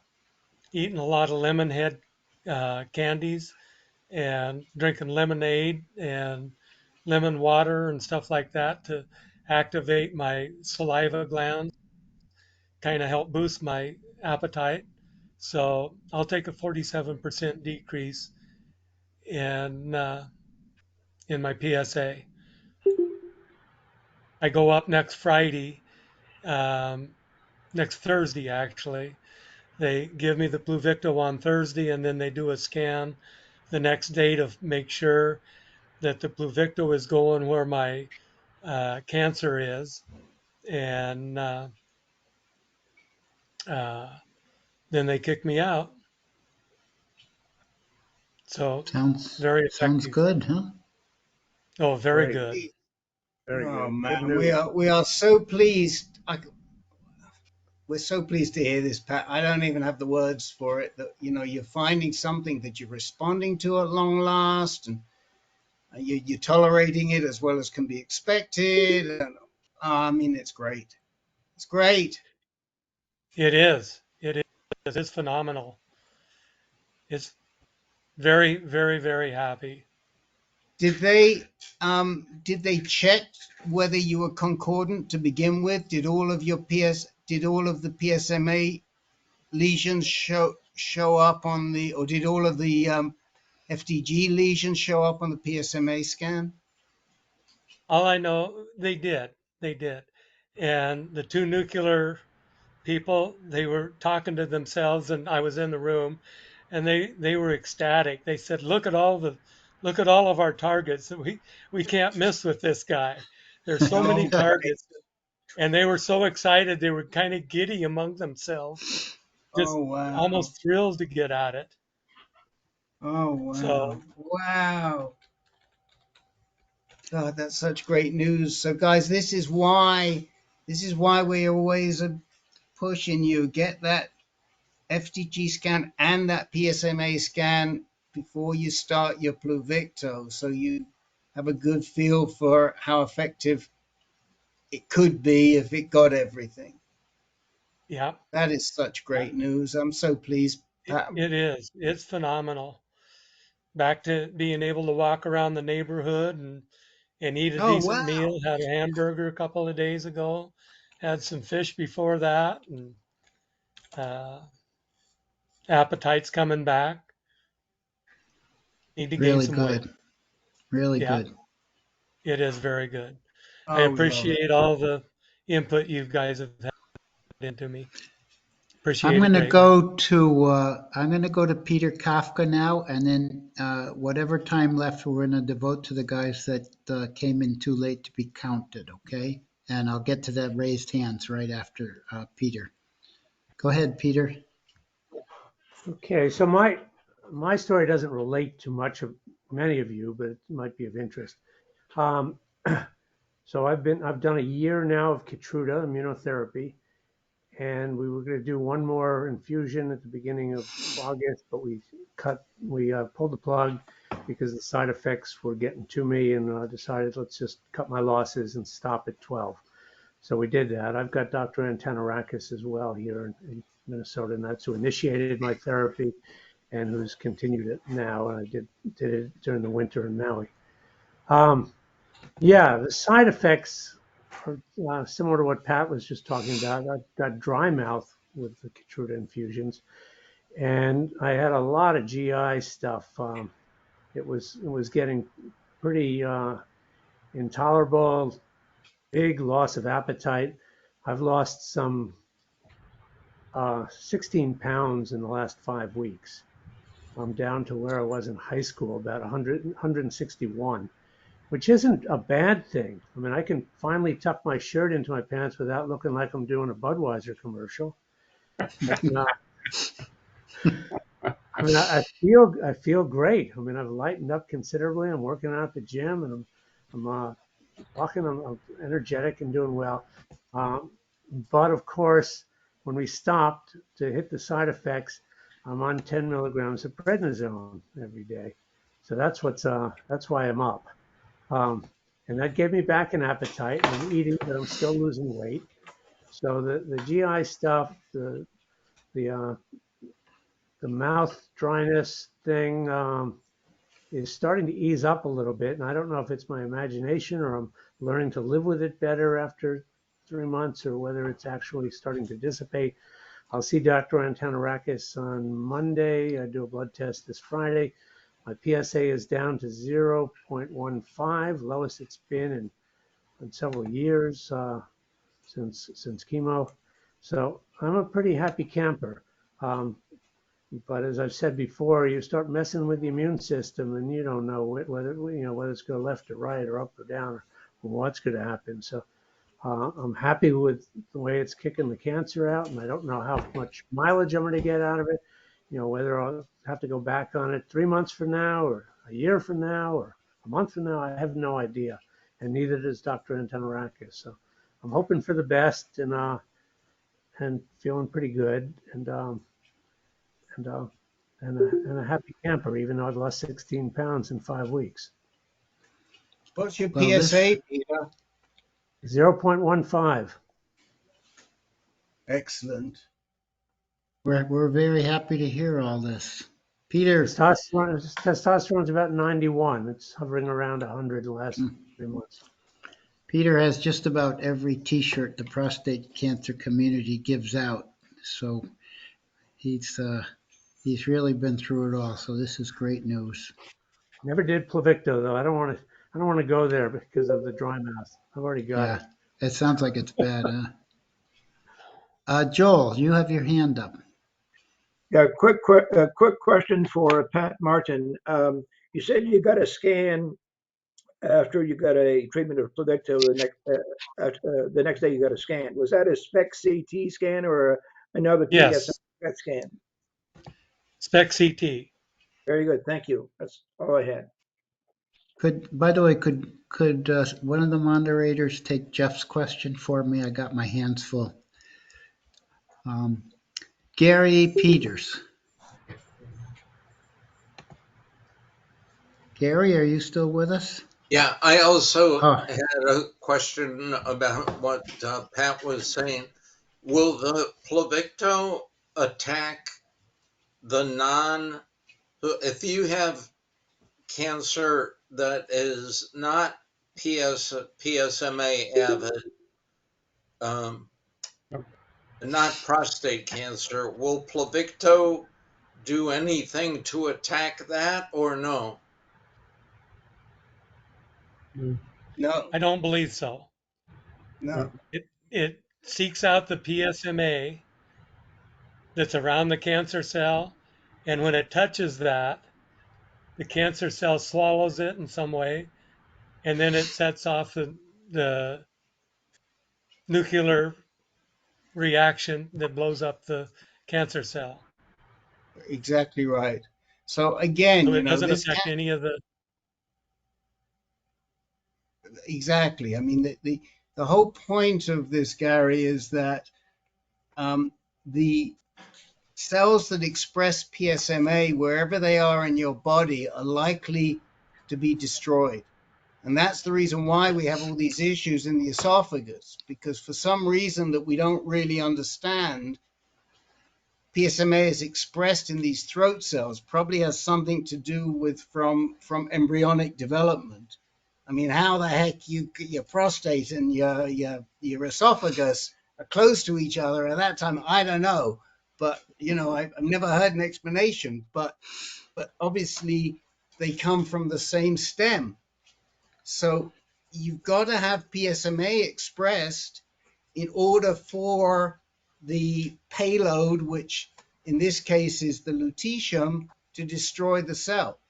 The problem is that if the cell doesn't express PSMA, it's not going to get destroyed. And that, of course, is what happened with Mike Yancey, God rest his soul. He had some PSMA cells, but he had a lot of cells that weren't PSMA. And so we couldn't get them. Now, some of the tests, some of the trials require that you only have 50% or more PSMA scans. PSMA, that's the case in Canada right now. I don't get that. In Australia, they require a much higher degree of concordance. I can't tell you what degree. In this country, when they eventually Judy, hang in because we're probably not going to shut the room. So just hang in to the end and then we'll go straight into caregivers. Okay. In this country, when they did all of the trials for Pluvicto, they didn't insist on concordance.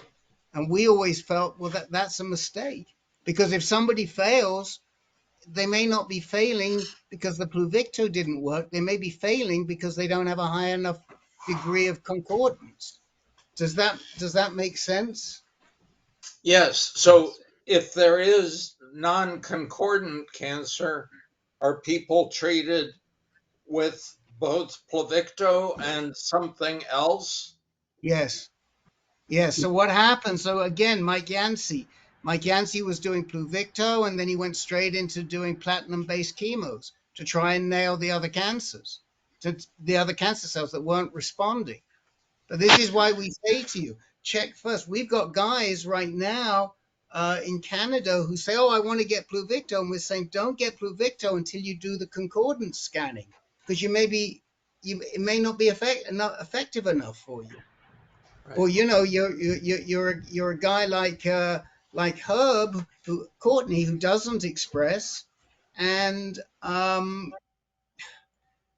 it isn't going to work. I mean, the worst situation is where we have the guys who express PSMA and the other cells have morphed already, and they're like small cell neuroendocrine like, and we don't know what to treat those other cells with. Now, in a recent webinar, some of you were on there, Michael Morris and another researcher from Memorial Sloan Kettering think they've come up with a protein called DLL, which is expressed by small cell neuroendocrine-like, and they're going to use that and tie it to a payload like lutetium and try and nail those cells with it, but we're not there yet, but that's where we're heading.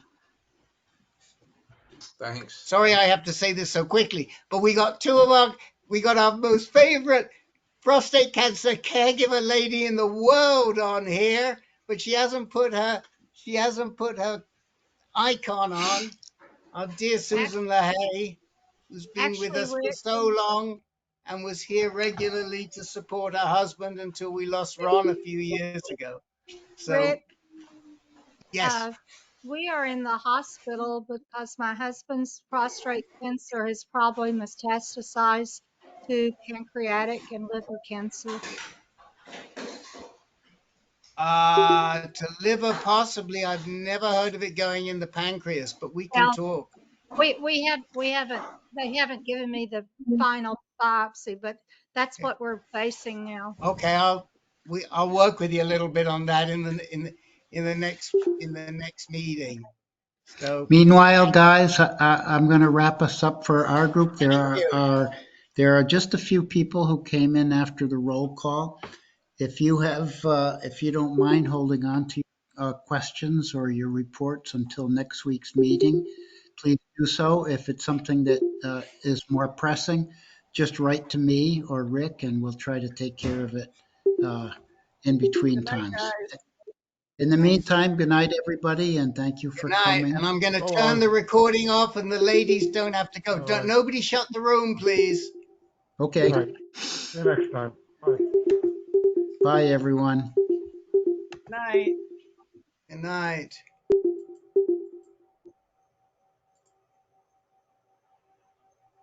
Whoa. Hello. Oh, Judy, I'm so Hello. sorry to hear this. Which hospital are you in, dear? In Clements in Dallas. It's the UT Southwestern Hospital. And We do you have went it? we went last week on like the 3rd of August for his PSA checkup and things. He had been having some really dark urine and things, and so they his liver enzymes were way out of kilter, and so then they did a sonogram and did about I don't know 100 pictures on the sonogram, and then sent us over to the hospital last Friday, a week ago Friday. So we've been here almost a week and a half. Wow. And then they did an MRI that Sunday we got in. And then last Thursday they did the special endoscopy where they went in and took a biopsy of the pancreas and of the liver. There's a mass on the pancreas. There are spots on the liver. And we haven't gotten the biopsy report The yet. report. Hopefully Okay. tomorrow. Hoping So a it's couple of things. I strongly urge you to send that to get a second opinion on that biopsy report from the Epstein lab. I'll put the address for you in the chat window, and then you can copy it. You can open it on this. It's just weird. It's just weird. well, that's what part of the biopsy is, to tell us whether it's a new cancer or whether it's the metastasized. Right. Liver. I mean, prostate cancer. I guess I got a couple of questions for you.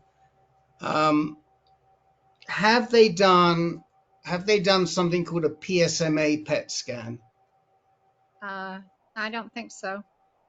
Okay, well, a PSMA PET scan is PSAMA. MA. Okay. PSMA. Okay.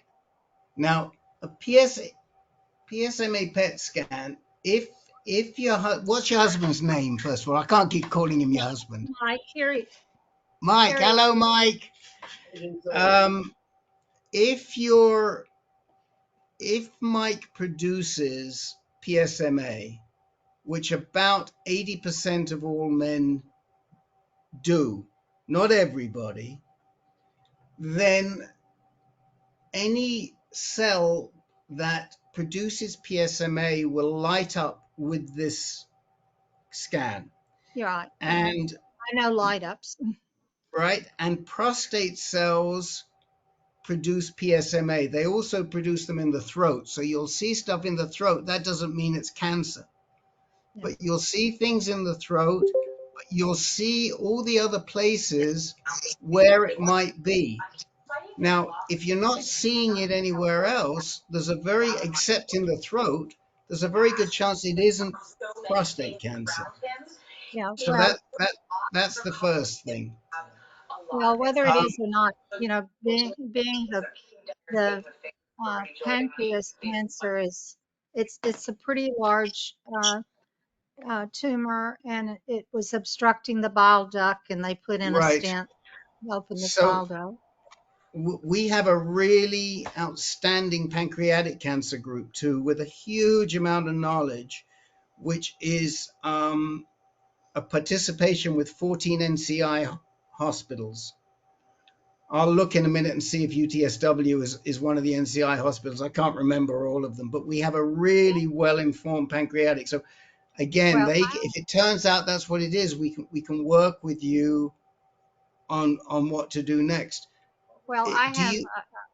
I'm in a pancreatic study because I have some lesions on my pancreas, and I get an MRI at least once a year and sometimes twice a year following. It's a study out of Brown University.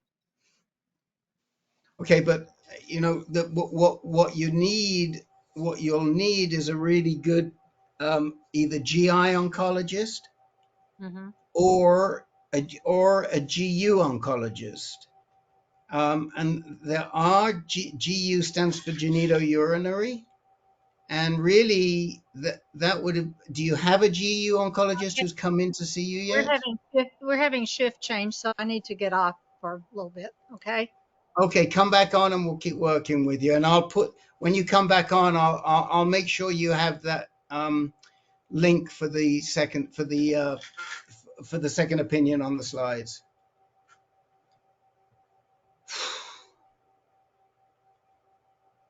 Sorry about that.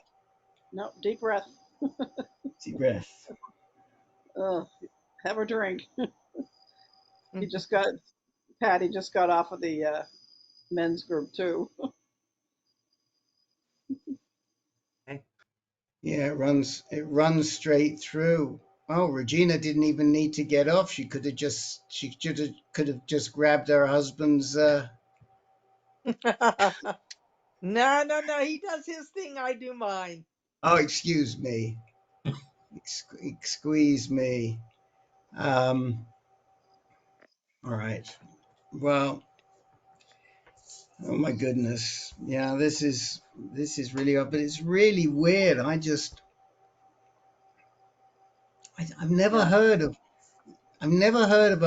a Mets, the pancreatic Mets. liver, yes, and very occasionally liver to begin with, but that usually means, oh, she's back. Hello. Well, it was the tech doing the shift change. I haven't seen the nurse yet. Oh, okay. All right. Well, then what I'm going to do right now, before I forget, is I'm putting right now in here, and UTSW knows how to do this. So, Okay. when it comes back, you tell them you want a second opinion on the biopsy from the Epstein, Epstein, Epstein lab at Johns Hopkins. And here's the link, but they should already know how to do this. Where's my doctors? Doctors, Epstein lab, A, B, C, D, E, E, E, E.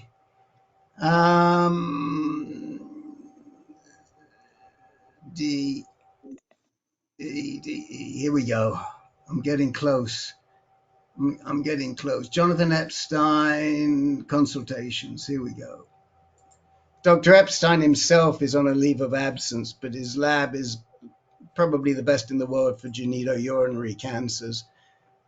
So there you go. It's right there. So if you click on that link, if you just click on the link, it'll open in a chat. It'll click on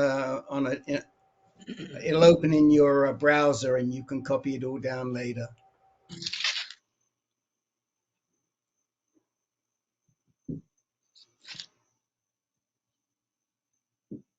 And so you'll be able to. And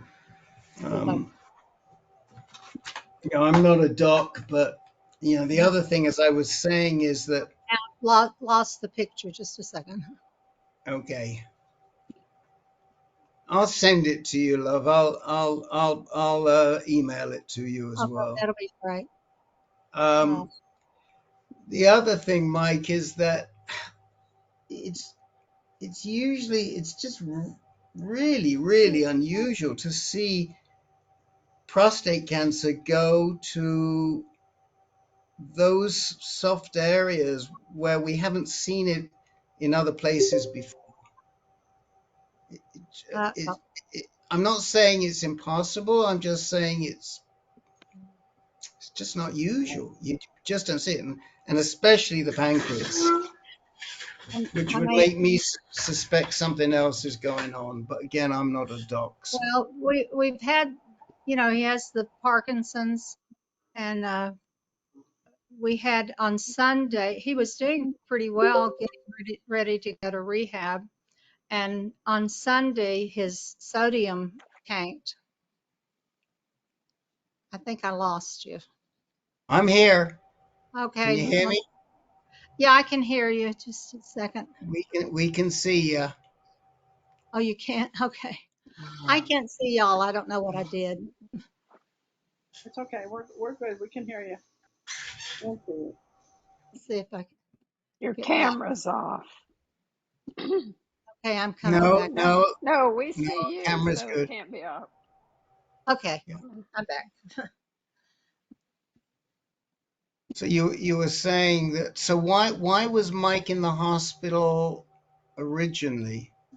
Originally, because they wanted to, because of his Parkinson's and all, they said it was too hard on him to do all the tests on an outpatient, coming and me taking him back and forth.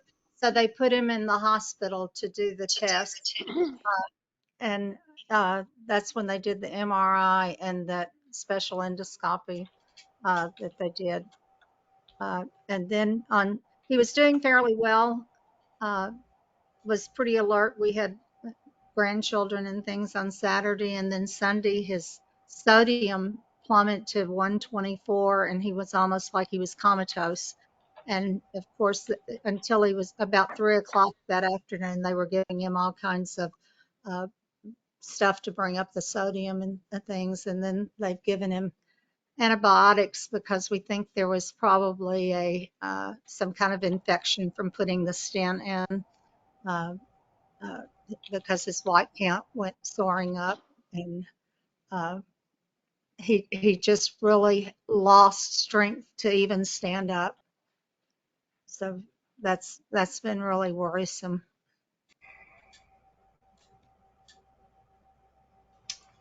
Oh my gosh. Wendy, are you? I see you're there, but you're muted. Can you hear us? Oh. Me? No, Wendy. I don't see Wendy. Oh, she doesn't have a video icon. She's just, and Regina, neither of them have video icons. But Wendy will be with us at some point, and we can get her any thoughts from Wendy for you, because this is, it's more up her bailiwick. So Wendy's mic is off also. Yeah, Wendy's mic is off, but sometimes it's because Claude requires some attention at times, and so she comes on and then she has to take care of the young man. So she'll be back, I'm sure. So all right, well, keep us posted. I'm Why is it I can never find your email address when I look for your email address, I never find it, Judy. It's jalwill@hotmail.com. JALWILL JLLWILL. Okay. at JAL. yeah, think she said. JALWILL at hotmail.com. Got it. Okay. All right. It's coming. It's coming to you. All right. That's on its way to you. Is he And I'm still making in the sure. hospital? Yeah, we're in the hospital. We've been here about a week and a half. Yeah.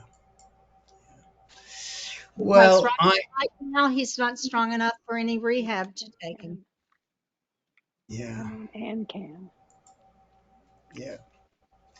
So I'm so sorry. I can hear you all, but I couldn't find you on the screen. I didn't know what happened to the screen. I'm so sorry. that's okay. So, Okay, Miss Wendy, what thoughts do you have for Judy, whose husband Mike is in the hospital, and whilst he was there, they found some very suspicious tumors, one large one in his pancreas, some smaller ones in his liver.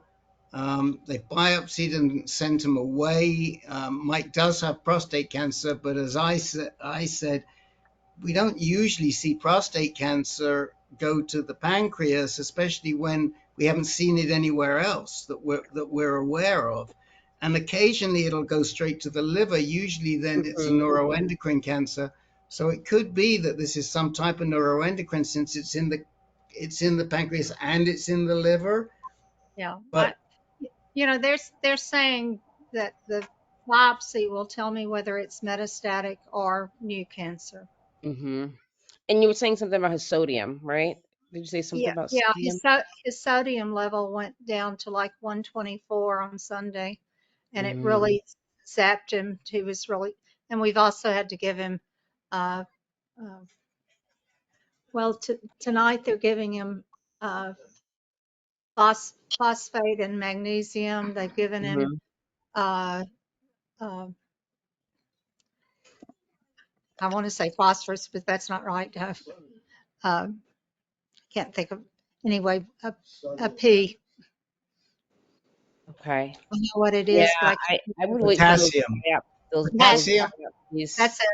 Yeah, potassium. I Potassium. couldn't Yeah. think of it. And then because he had a stent put in, think maybe he had some infection or something from that. They don't really know. They've done all kinds of cultures that haven't come back, but his Yeah. white count, went up considerably, and so they've given him some pretty heavy antibiotics.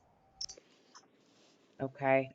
Yeah, so neuroendocrine, I don't know his diagnosis, because I don't know, I don't have his labs or his medical history, but it can be associated with low sodium. But I would just wait for those results to come back. They biopsied it, which was the right thing for them to do, to I'm identify hoping, what exactly is going on. yeah, Yeah. I'm hoping we'll know I'm something sorry. tomorrow. The doctor's supposed to call me. Yeah. Yeah. and Judy, if it turns out that it is a genitourinary cancer, let us know, and we can give you some guidance on the docs we know at UTSW. Yeah, well, I Okay. don't know. I don't know whether he's going to be strong enough to endure anything. Okay. Uh, And that's if when you get the diagnosis, even if you just want somebody to talk to, don't feel like you have to wait 2 weeks for the next meeting. Just give us a call or text well, I'm Absolutely. terrible at that, but send me an email or any one of us. Yeah. If you just want somebody else to talk to about it, it's totally fine. well. I've been talking Just to the palliative care here at the hospital great, as well. So I have great, palliative care through the neurological deal, and perfect, then perfect. my son actually surprised us from North Carolina this weekend, which we were thrilled with. Oh, nice, Yeah. nice, great. And Okay. we can also help you if it's something different. We can probably help you, especially if it's something to do with the pancreas Okay, or the I'm gonna. liver. We can help you. And I've got to get off. Okay. Okay, bye. Boy, that's a tough one. Gosh, hmm, makes you appreciate the journey you had. yeah, yeah, yeah, yeah. Really tough. All right. Okay, I'm gonna step back for a minute, and Okay. I came We're straight good. into this from 2 hours of a prostate support group that was kind of heavy as well. Yeah. Righty. So I'm just Bye. gonna. Go for it. Go for I'll the be road. back. Okay. See you later, Rick. Uh, how's everybody else doing? I'm doing okay. Any? Yep, doing Oh, well. very good. Very good. We were Any? very lucky. We haven't been around to meetings because we were up in Pittsburgh visiting with family. We got to see all 5 of our grandsons at the same time. Wow, that's That's awesome, great. Regina. It was awesome, and I have pictures to prove it. That's great. How was the trip? I mean, did everything go pretty smoothly? Well, we evaluated flying because with all the issues going on with airports lately and air companies, Yep. we said we're not doing that. Thank God we didn't. We drove up Yeah. in our motor home. When we Yep. got, it took us 3 days to get there and 3 days to get home, but it was still a lot better because while we were up in Pittsburgh that weekend, 3,600 flights were canceled. Yep. I Hmm. was thinking that was so smart. Plus, in the motorhome, you still had some of your own, sort of your own space, so Oh yes, it's a lot safer too. yeah, No RSV, no colds, and no COVID. right. Are you the driver? Regina, who drives? Russ has to drive because I'm having issues with my right arm. Right, right. I don't know if you guys are all aware of it, but I'm hemiplegic. I had a stroke 24 years ago, and my left side is paralyzed, so I can't use it at all. Now Okay. I can drive; it's not an issue. But a motorhome is a truck. Basically, it's Yeah, a big right, Ford right. truck. And after 24 years, my right arm has overuse syndrome, and all my joints ache, and I've got carpal tunnel and all kinds of issues going on. So basically, Russ does all the driving, and I But do all the. great that he was And feeling good enough to do it. he is feeling good enough, and when he's sitting, he's fine. Yeah, wonderful. He's That's been Russ wonderful. has been in remission for 8 months now, so we're very happy with that. Thank God, he's That is feeling good. awesome. That's fabulous. But some of I the people agree. that are, that are in remission, still aren't feeling tip top. So the fact that he can make that big drive in a motorhome and back and be good, that's just wonderful, wonderful, wonderful. Oh, he has problems. He still gets constant hot flashes. They make him miserable, even though he's no longer on the drugs. He Yeah, has brain fog, which is why I do all the calculations for how we get places, arrive at right. places. And then he's got something new, neuropathy in his hands and feet. They go numb. Oh boy. Teamwork. So Yeah. he's not a piece of cake either. Well, yeah, Uh, the yeah, decision not to fly was taken with lots of thought behind it because we knew what we were facing. yeah. Hmm. They were back safely. Thank you all. Hmm.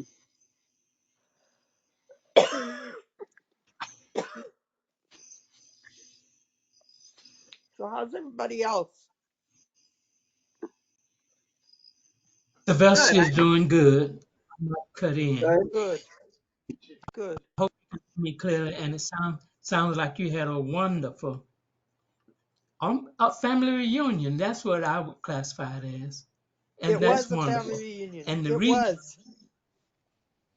yes, and I've just finished reading a book that a cousin of mine. I didn't know she was a cousin of mine until about 6 months ago. She did research on the family history, and it turned I'm back. out that her grandmother and my grandmother were sisters. Wow. And Oh I'll my. release it I to can't Julie, hear. and I'll Oh, I turned the, talk later. wait a minute. I turned the speaker down. That's That's amazing, amazing. Sylvester. Wow. So where is she from, Sylvester? Is she close by? No, she's still in Georgia. I'm from Atlanta, and she's right outside of Atlanta in East Point, Georgia. And I met her through a cousin out here in Oakland, California. It turns out his grandmother, all of our grandmothers were sisters. Oh Oh my my gosh. God. And she traced the history back to when they were slaves. Oh, wow. Wow. Very interesting book. Oh, I Wow. bet. Wow. What's the name of it?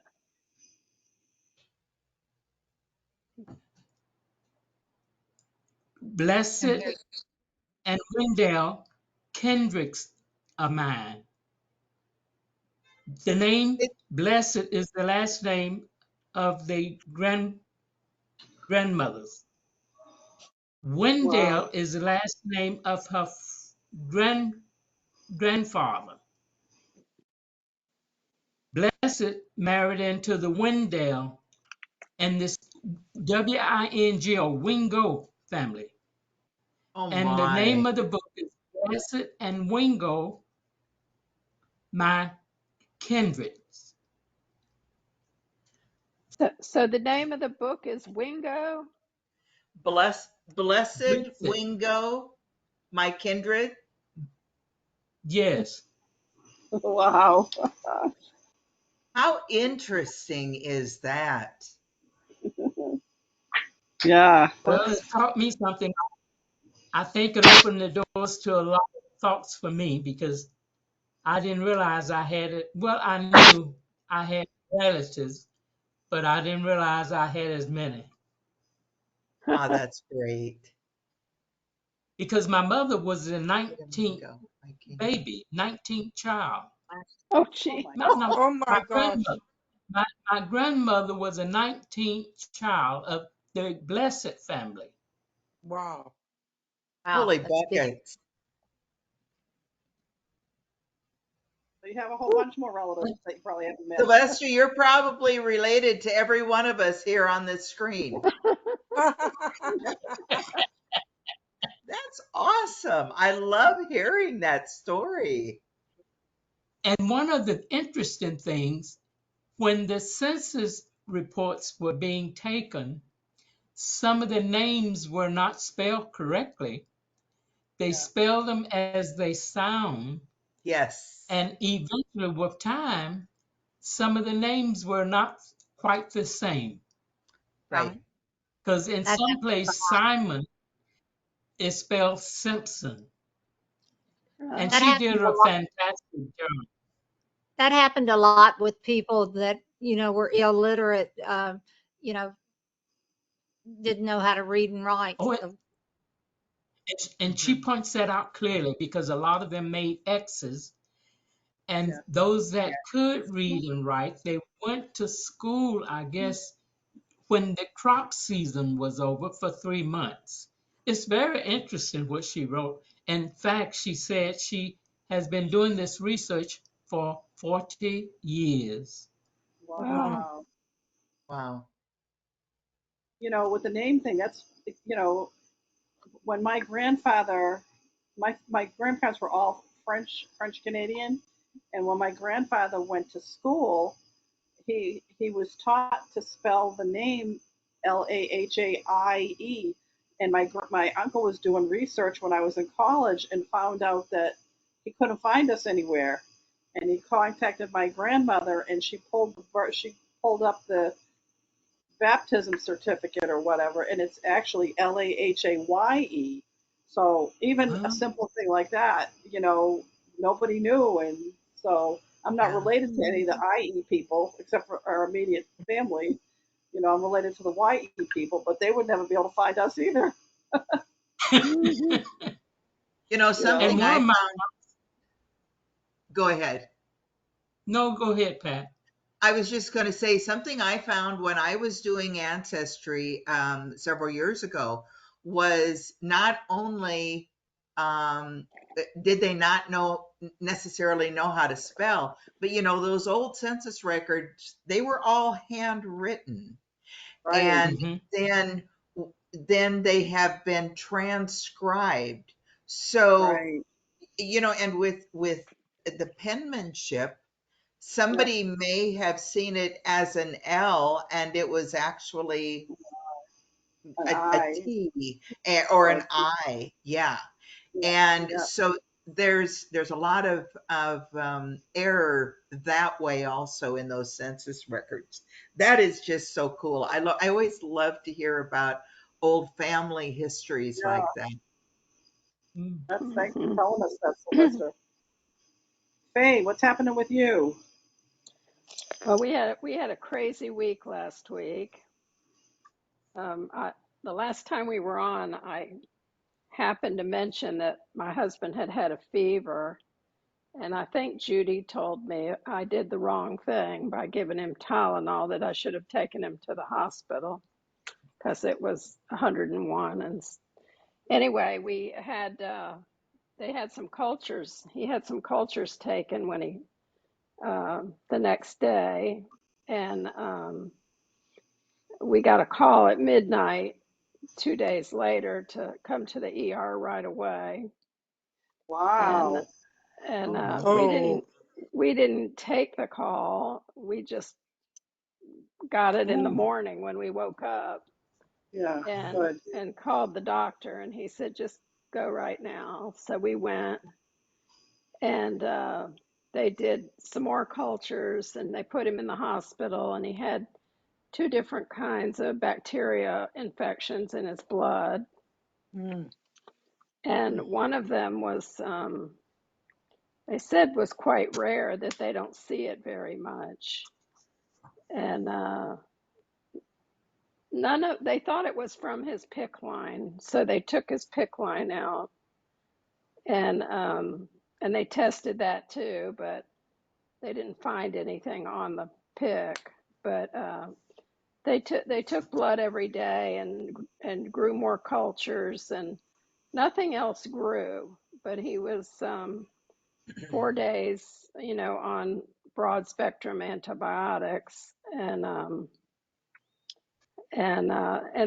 they kept saying that we were going to have to come home and have home health care and do antibiotics every day and for 11 days. And then the next day they came in and they just said, y'all can go home and just take this pill, this antibiotic pill. And I'm like, what happened to Yeah, change things? Anyway, we had blood work. He had blood work yesterday, and it looks like the infection is um, going away. So I think they're gonna, when they know for sure, they're gonna probably put in a port on him. But it was kind of a little roller coaster last week. And yeah, we have twin granddaughters who came to visit for the weekend, and I said, Mm. "Oh, don't come because we're in the hospital." And they said, "No, we want to see you." And they came. They were great, and they brought food up there, and we kind of went into the family room and had a little gathering together. So it kind of actually took our minds off of yeah. what was going on. But yeah, he didn't feel sick, but the infectious disease doctor was quite worried. So anyway, Wow. hopefully that won't happen. They don't they don't know where it came from because he had two different infections. One, they had drawn blood from the PICC line, and the other one just straight from his arm. And there was infections in both of them. So We have no idea. It's strange. So, but we're moving on.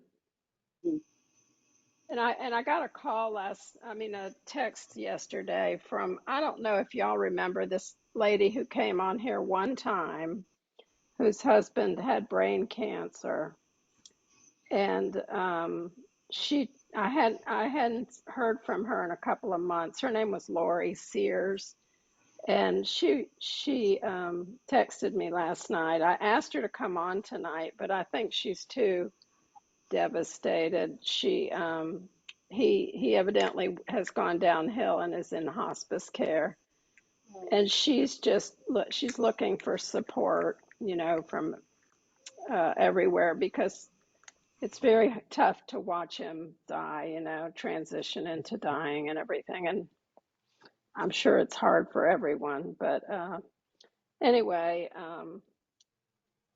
maybe she'll just come on after everything calms down a bit. But she moved back to Louisiana because she has family there. So I love that cat. This is Nestor's sister. She doesn't usually appear. Mm. This is Mama. Anyway, I told her that I would share, her info, and if she wanted to talk to anyone here, that I would, pass on some names. And I don't remember who was on that night who she kind of bonded with, who said that they would really chat with her. I don't remember who it was. It was somebody else, but I don't I'm, think it was. I'm almost thinking it was Wendy, but I can't remember for sure. Is her I'm husband not sure either. in It might have inpatient? been me because I offered once before, so I don't know who it was. I don't Okay. remember who it was. What was the question? Is her husband in inpatient hospice, or are they coming to the house? I did not ask her. Okay. I wrote her back, and she just answered me one time, and then she said she just didn't want to discuss it anymore, but she'd call me when she could. Okay. So Well, please, Yeah, if you please give her my information. The name sounds familiar, but yes, please, if she needs support, please give her my right, information. I put my phone number in the chat. okay. She was really worried about. Evidently, he's having a lot of delirium and restlessness and everything, and she doesn't know how to deal with that, But I said, well, hospice should be dealing with they it, should, they should. I just went through this. I mean, with my good dear friend Frank, this just happened to us, and he died last week. But he was a mess under hospice care. They wouldn't put him into inpatient hospice until the last few days. It's a travesty. But there's medication that he can take, um, that can help with that. And I'm trying to, I can't remember right now, but the hospice, there's medication that they can give him, especially if he can get to an inpatient hospice. That's what you should be pushing for. I know you're the indirect person, but the on an outpatient basis, they can't do what they can do on an yeah, inpatient basis. Frank was in a nursing home situation, and was really out of control. It was just not good, until he finally got into inpatient hospice. But then that still took a couple of days, and he's climbing out of bed and everything, yeah, and guys, he was working at Ace Hardware in March. I mean, you know, everything Wow. was great until it wasn't great. And but once he got the right medication, oh, Haldol was the Haldol, yeah, Haldol, and my sister worked in patient hospice the AIDS hospice in Boston for years, and I know Wendy knows lots of. I'm sure knows about all this, but res, Respradil, something like that. Anyways, but Haldol too. Risperidol. Yep. Yep. Resveratrol. Thank you. Yep. Thank you. Those two things, that's what my sister was saying. And I think they put him on, I'm pretty sure they had him on something like that. on inpatient hospice. But if we can get in touch with her, or if she can, Yeah, she should be able to be helped. There's no reason for this to be going on. This makes me absolutely crazy right. to hear that. It's not right. It's Yeah, all insurance companies. So don't you can have them at home. Hospice will help. Well, they don't do anything. In that kind of a situation, when the person's got that kind of anxiety. right. She said So that's just the worst part, that he's so yeah, restless and he's, it was absolutely the worst part. It was yeah. awful. So So what kind of cancer did he have? Your, Frank had a brain. He had glioblastoma, a brain tumor. oh, and that's what he has. Yeah. So the That's cancer's what eating her his brain husband. away, and it's yeah, and so he should be able to. He can be helped if he gets the right treatment. And Yeah, his wife was, you know, it's just so frustrating. It's well, all people want to there's too much keep. money and there's insurance and crap involved in this. Well, it's Sorry. interesting that you said that because people want to keep their loved ones at home and that kind of thing. But what you're Evelyn saying is Evelyn was sometimes, told. Evelyn was told by the hospice nurse, oh, because he couldn't be home, he couldn't walk, and he's a big guy, and he, oh well, we'll help you. Well, help means somebody might come a couple times a week. There was no way she could have cared for him at home, but she's told by the hospice nurse, oh well, most people want to keep their loved ones at home, guilting her to try to talk her into taking him home because he didn't have insurance. right? You know, it's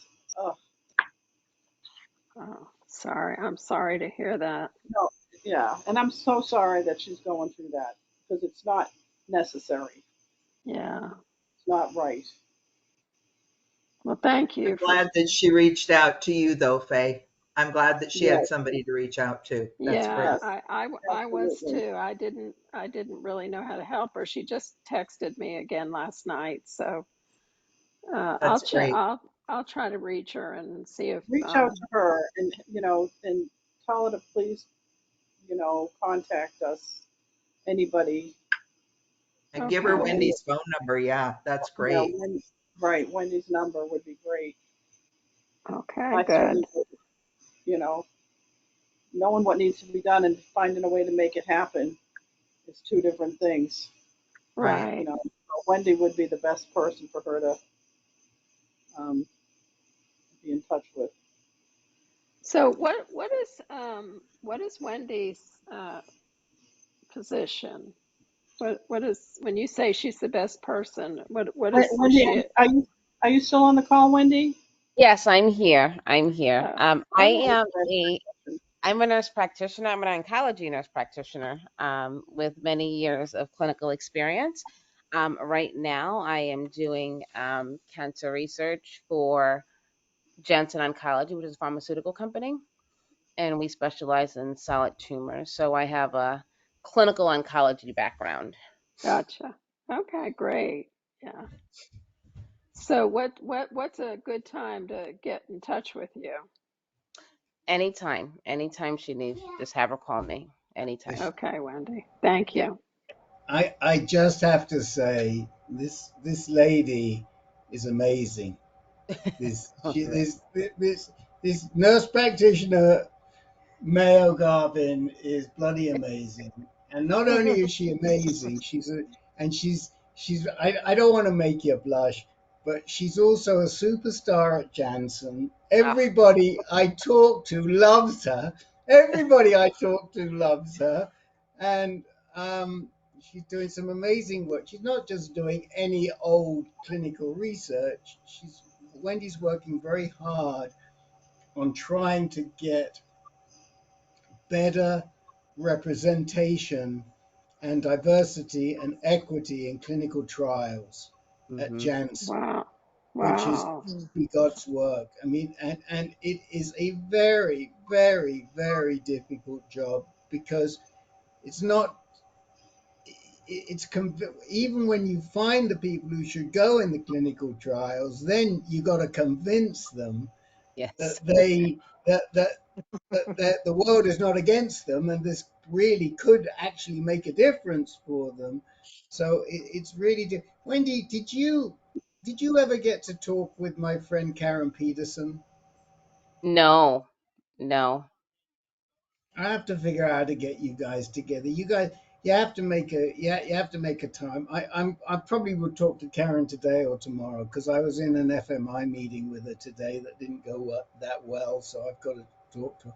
I got to get you guys together, which I will promise I will do. But Wendy, I don't know how she does everything that she does. She's also Shape Partners is also our partner collaborator in this in this, and the only technical reason why we don't call Wendy a moderator per se is because she's really a not a peer, she's a professional, so she attends the groups because we're peer moderated, and thank God she doesn't have a claim to be a peer right now. Yes, We never want her to have a claim to be a peer, good. but but she is amazing. We love her, and she does fantastic work. We're Thank grateful you, to Mike. have Thank you. Thank you. you. I love to Grateful. be here. And I think just the constant for me is I just really love oncology. I love, cancer patients, cancer caregivers. It really is my life work. So that will be my legacy when I leave this earth. That's nice. So nice.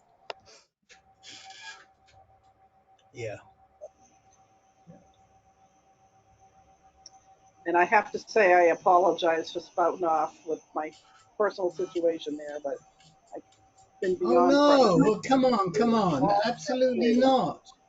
you know. No, absolutely not.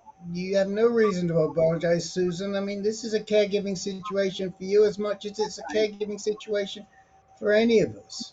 Oh yeah. So, I think that there's no reason for you Yeah, to even think about that. thank you. And I You don't. You know, appreciate it. it's one thing to not know what needs to be done, and it's another thing to not be able to get the thing done that needs to be done. Right. Uh, money shouldn't be involved in medicine or politics. I That's know, another I joke. know that's stupid, but I know. Maybe when you're terminally ill, you should get a pass, and then you know be able to get help that you need to make to Yeah. finish to go be on the journey. Have a peaceful end to your journey. Is that Yeah. asking so much? This is a little bit off base, but I just want to ask you guys your opinion. One of our ladies, one of our wives, has she herself is a doctor, and her husband was diagnosed with metastatic breast cancer. I did meet them both in person a couple of years ago, and she has started to write a book. And her book deals with her grief process. My question to you is I personally thought it was a little strange that she was referring to her grief process and the grief demons. Her husband is living, he is metastatic, but he is living. And I've struggled with this because she sends out a paragraph each, I don't know, each week, every 10 days. I don't mean a paragraph, I mean a chapter. And so I've been reading this for a couple of months. Anyway, I never thought when I was a caregiver, I never thought of it as as being part of the grief process. I mean, I knew my husband was metastatic, but I never thought of it as being a part of the grief process. And I spoke with, on Monday nights, I talked to two other widows whose husbands passed from breast cancer. And when I asked them about it, they said, well, of course we were grieving. Of course. And am I the only one that, as a caregiver, did not, I just didn't think about that as being the beginning of of of the grief process. I Because I didn't. I can certainly understand, after talking to the two ladies last night, I can certainly understand that I probably should have. But how do you guys feel about that? It's Pat, not can a I share? secret. Pat, I can I think, share with you something? Please. Ever since my husband was diagnosed, I have been grieving. I've been grieving over losing him. I've been grieving over the metastatic part. He's in remission now, and I'm still grieving. I'm Okay. so upset. I can't. It's like I can't live with it. Okay. And Pat, and I understand that, and I have to say I felt the same way, but I never put a name on it of grief. I yeah. just didn't. Well, part of it, Pat, too, don't forget, your journey was pretty short. You were True. still in shock, and True. you hadn't, they talk about the stages of grief. You hadn't gotten much past the shock part before he was gone. You're right. I mean, being on a 5.5 year journey was a lot different, and I don't know about your other people, but that also makes a difference. And Regina's been on the journey for a while, and, so Yeah, I you're absolutely right, Susan. I hadn't thought of it that way either. The one gal, her husband was metastatic for 17 years. Oh, right. And Wow. another gal, her Wow. husband was probably about 3 or 4 years. Yeah. So you're right. Five I mean, months. Yeah. 5 months. Yeah. You know, so I'm still you know, trying to and there's breathe. no right or wrong with anything. I mean, but don't beat yourself up about it. It's just it is what it is. It's what worked for you. And me, the person, the queen of denial here, but still, there was Right. still, the Right. Egyptian, excuse me, the Egyptian queen. There we go. There we go. but there was only so much I could deny.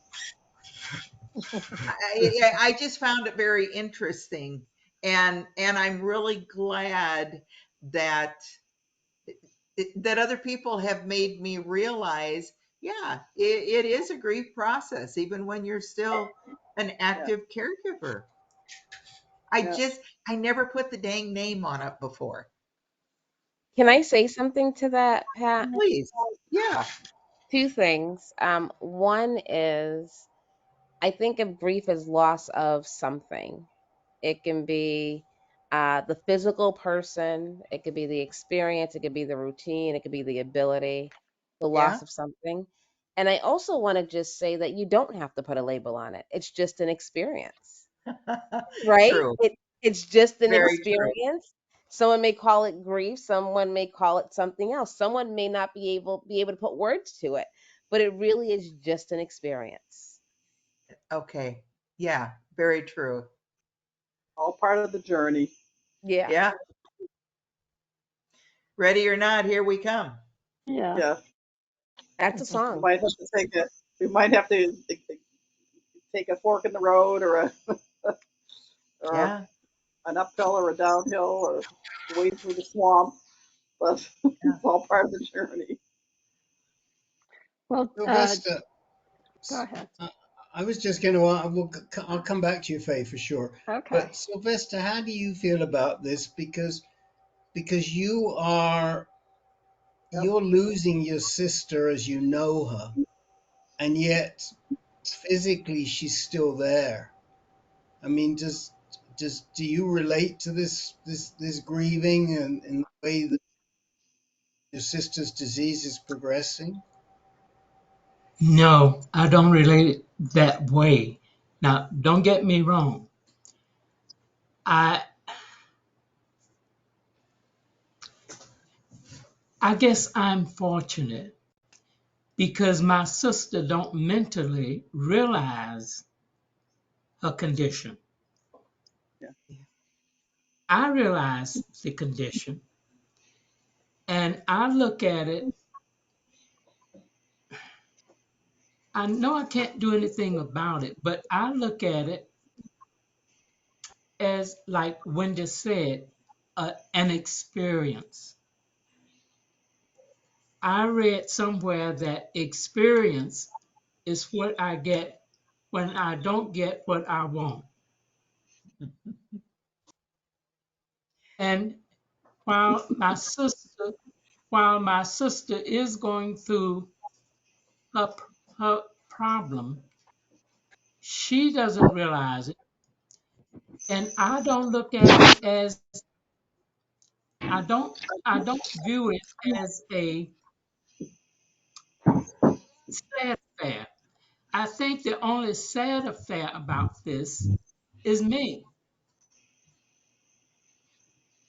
And I try to put myself into thinking what my sister is thinking. So it doesn't affect me as being a sad affair because I look at everything positively. Although she has her condition, I'm glad she's where she's at. And I'll tell you something else too. Since I was diagnosed with prostate cancer, I took a different view than most of my friends who have been diagnosed with prostate cancer.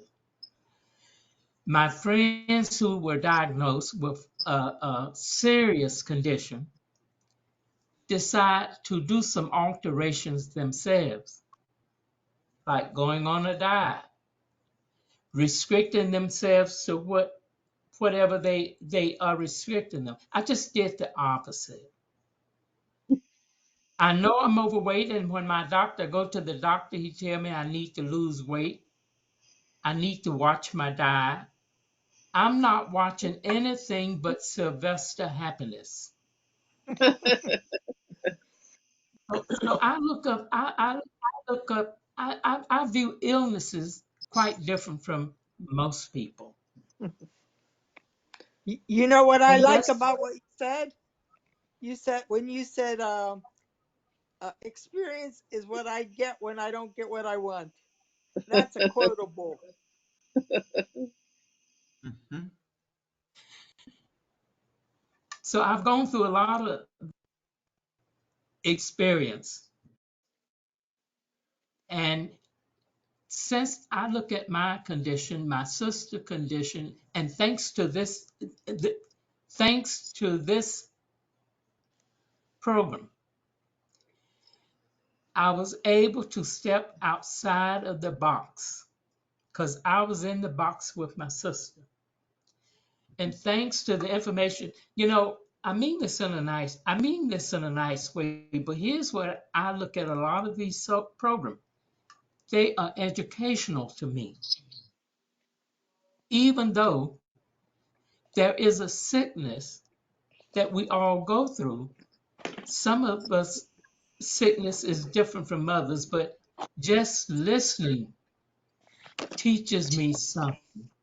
And I get a lot of education out of listening to what people are saying. For instance, I've already told my relatives if I become sick, don't take care of me at home. Put me in a facility because relatives injure themselves caring for loved ones. And sometimes the relatives don't realize they're injuring themselves. They're so close to the tree, they don't see the forest. So But with my Wendy, sister being, go ahead, go ahead. Sylvester, finish your thought. And So I was going to say, with my sister being where she's at, I hate the location where she's at. I hate going down there, but I go there because she's there and because I love her that much. Even if I hate everything around the city, in that city, there is one location that I just love, and that's where my sister's at. Good for you. And that's why I go. And I feel Have you, guilty because I don't go as often. Sylvester, have you always been close to your sister? Yes. In fact, I was talking about that this morning to one of my great nieces. My sister, I remember this. I guess I was in the first grade when my sister took me to school. She was in a different grade, but she took me to to to to school every day. And I have other sisters and brothers, but the one that's in the nursing home, I've always felt extremely close to her. And you know what she told me, which is interesting? Years ago, 20 years ago, when her husband died, we had a brother and two sisters living.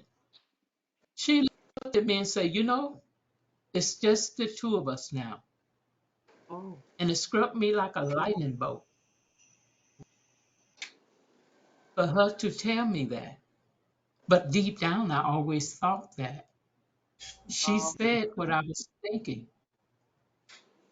Wow. And I go to see her because I love her, and nothing can stop me from doing that, even if I don't want to see her there. It makes me feel good knowing that she's getting the care she needs, the care that I couldn't give her. If she was living right here in the house with me, I couldn't give her the care. They can get her to do in 5 minutes what I can't get her to do in 5 hours. And I recognize that.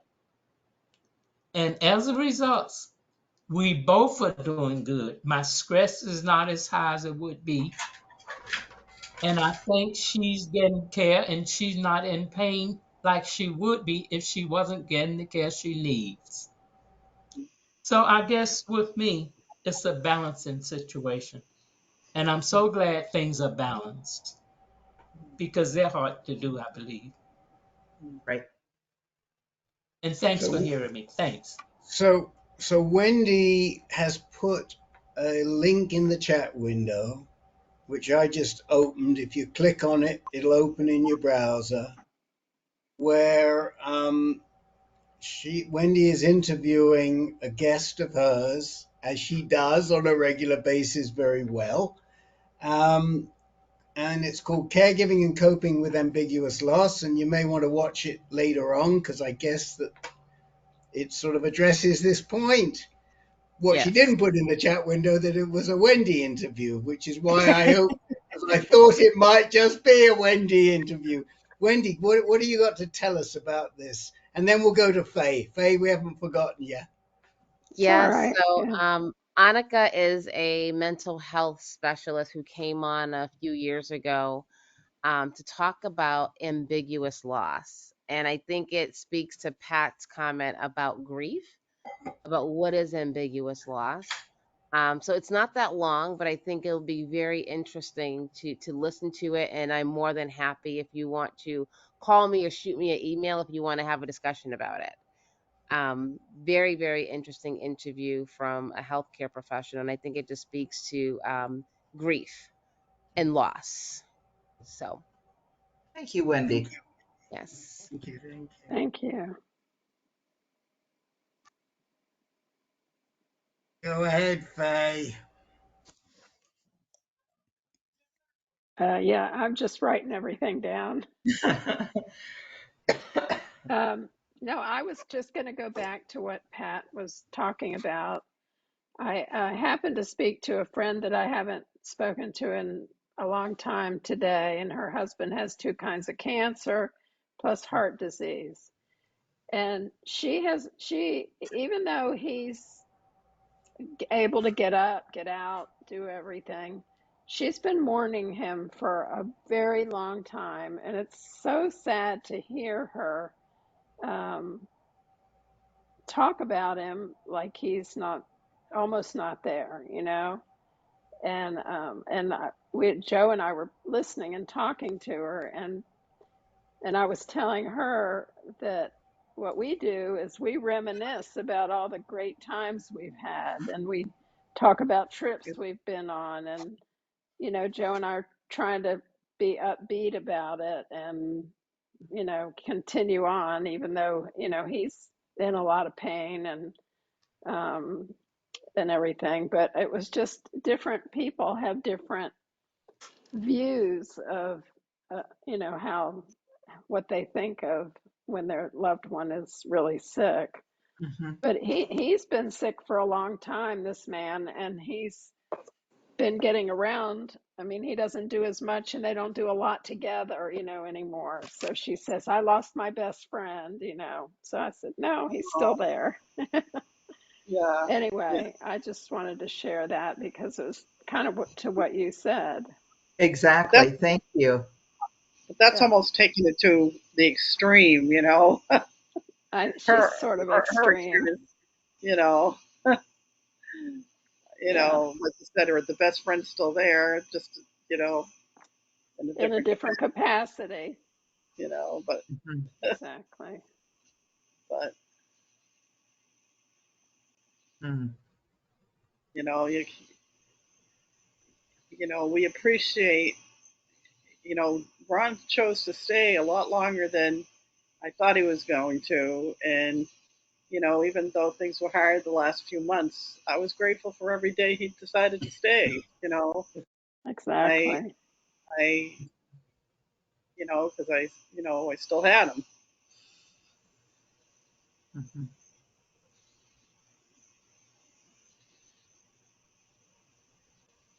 So Susan, how is everything going for you? I haven't talked to you for a couple of weeks. Everything okay? Everything's okay. Evelyn, so Frank, the guy I was talking about, um, I don't know if I told you guys that he died at the last meeting. I don't know if it came up. I I don't think we remember. might, No, I you just did. can't You didn't tell I us just, because I I didn't. was wondering where he is. I'm so So, sorry. so Frank died the day before the last meeting. He died that Monday morning. Um, quite, you know, it was sooner than we had expected. The nurses, he was in really good health, um, because he did physical, he was an HVAC guy, so he did physical labor his whole life, and he was, really smart and really strong, and he was working at Ace Hardware until the beginning of March, putting stuff. You know how they put stuff together at Ace Hardware. If you buy something, they say they'll put it together for you. He was that guy, who put the stuff together. Um, but so we were on vacation the week before, and I really believe he waited for me to come back. We got back on Sunday, and he died early Monday morning. And Wow. I talked to Evelyn Sunday night, but he was finally in hospice. They finally got his medication, got him comfortable. Probably, I think he went into hospice late Thursday night. I think by Saturday night they finally got him comfortable and not anxious anymore. And Evelyn was with him when he died, and early in the morning on that Monday morning. But she's done so well. Um, they were only together 3 years. Her husband was a drug addict, and his wife was a word that I can't say on this meeting, but she threw him out. This is the nicest guy you could ever meet, and she threw him out about 4 years ago because he just wasn't interesting enough or something stupid. But the two of them got together, and it was like a match made in heaven. They were just so happy with each other. They both found, the love of their life, and it was only a few years, but they were both so grateful to have it. But anyway, but Evelyn, I saw her today again. I've kind of seen her every couple of days, but she's really doing really well. they talked about everything, stuff Ron and I never talked about. I think she had to go to the funeral home today to bring something in to pay for the cremation, but you know, but it was just so frustrating to see the struggle, you know, um, because they wouldn't let him go into the inpatient hospice right from the get go, you know, because they said that's just for the last couple of weeks, but who's going to predict when that happens? Right. So that's it for me. Um, then I had another funeral, sir. I had what do you call it, a viewing today for a friend that my age who died unexpectedly. And then my 94-year-old neighbor died this week. So it's been a lot of loss. But we're doing okay. John's good. John and the girls and John and my granddaughters, my son and my granddaughters, and I are going to go see Lion King at the Kimmel Center in Philadelphia on Thursday. We got tickets a year ago, so I've been Wow. wanting to know her since she was born. So um, that's something we're really looking forward to. The girls don't know. That was my quest. That was going to be my question. They don't know, huh? As far as I know, they don't know. I mean, somebody else might have told them. But even if they know, because John gets upset when people tell him stuff, but I said even if they know, they really don't know because they can't even imagine, you know, how amazing it's going to be, you know. So I'll report on that at our next meeting. There you go. Oh What? boy. Pat, are you back now? Do you have any upcoming adventures? Well, just a small one. Literally, it's just a small one. So one of our men down in Texas, that I actually visited with him a month ago, Yeah. and some of his family and friends are putting on a benefit for him and his family. Um, Nice. he's 50 something, 52, 53, and he and his wife, before he was diagnosed with breast cancer, they started the adoption process. And then after he was diagnosed was when they actually got the children. And so they have an adopted 14-year-old son and a 5-year-old daughter, an adopted Wow. 5-year-old daughter. Wow. And he's metastatic. And Wow. so they are going to go ahead and have a fundraiser for him. And this man has gone out of his way to travel to visit other people, other men with either prostate cancer or breast cancer, and he visits them and whatever. And so I feel like I need to go down for this fundraiser. It is going to be on August the 26th, and I've invited my two men in Kansas to go with me, and neither one of them is able to go. So I think my daughter is going to ride with me. I'll leave Nice. on Thursday. We'll drive Thursday and Friday, and then be there for the event on Saturday, and then head back Sunday and get home Monday. It's down on the other side of Houston. So it's a long ways down there. But yeah, so I was invited to go out to North Carolina again in October. And I told her that I was going to come out. That's the lady that always has the cancer conference out there. And sometimes you just get a gut feeling about things. And I called her up about a week ago and I said, Catherine, something is telling me that I should not be coming out for this trip. So I don't know. I don't know what it is. I don't know if it's going to be me or somebody in the family or my car is going to decide to die or the weather. I don't know. But something is telling me not to go. So I'm not going to go out to California, North Carolina, Carolina. that other California, the one that's in North Carolina. I am not going to go in October.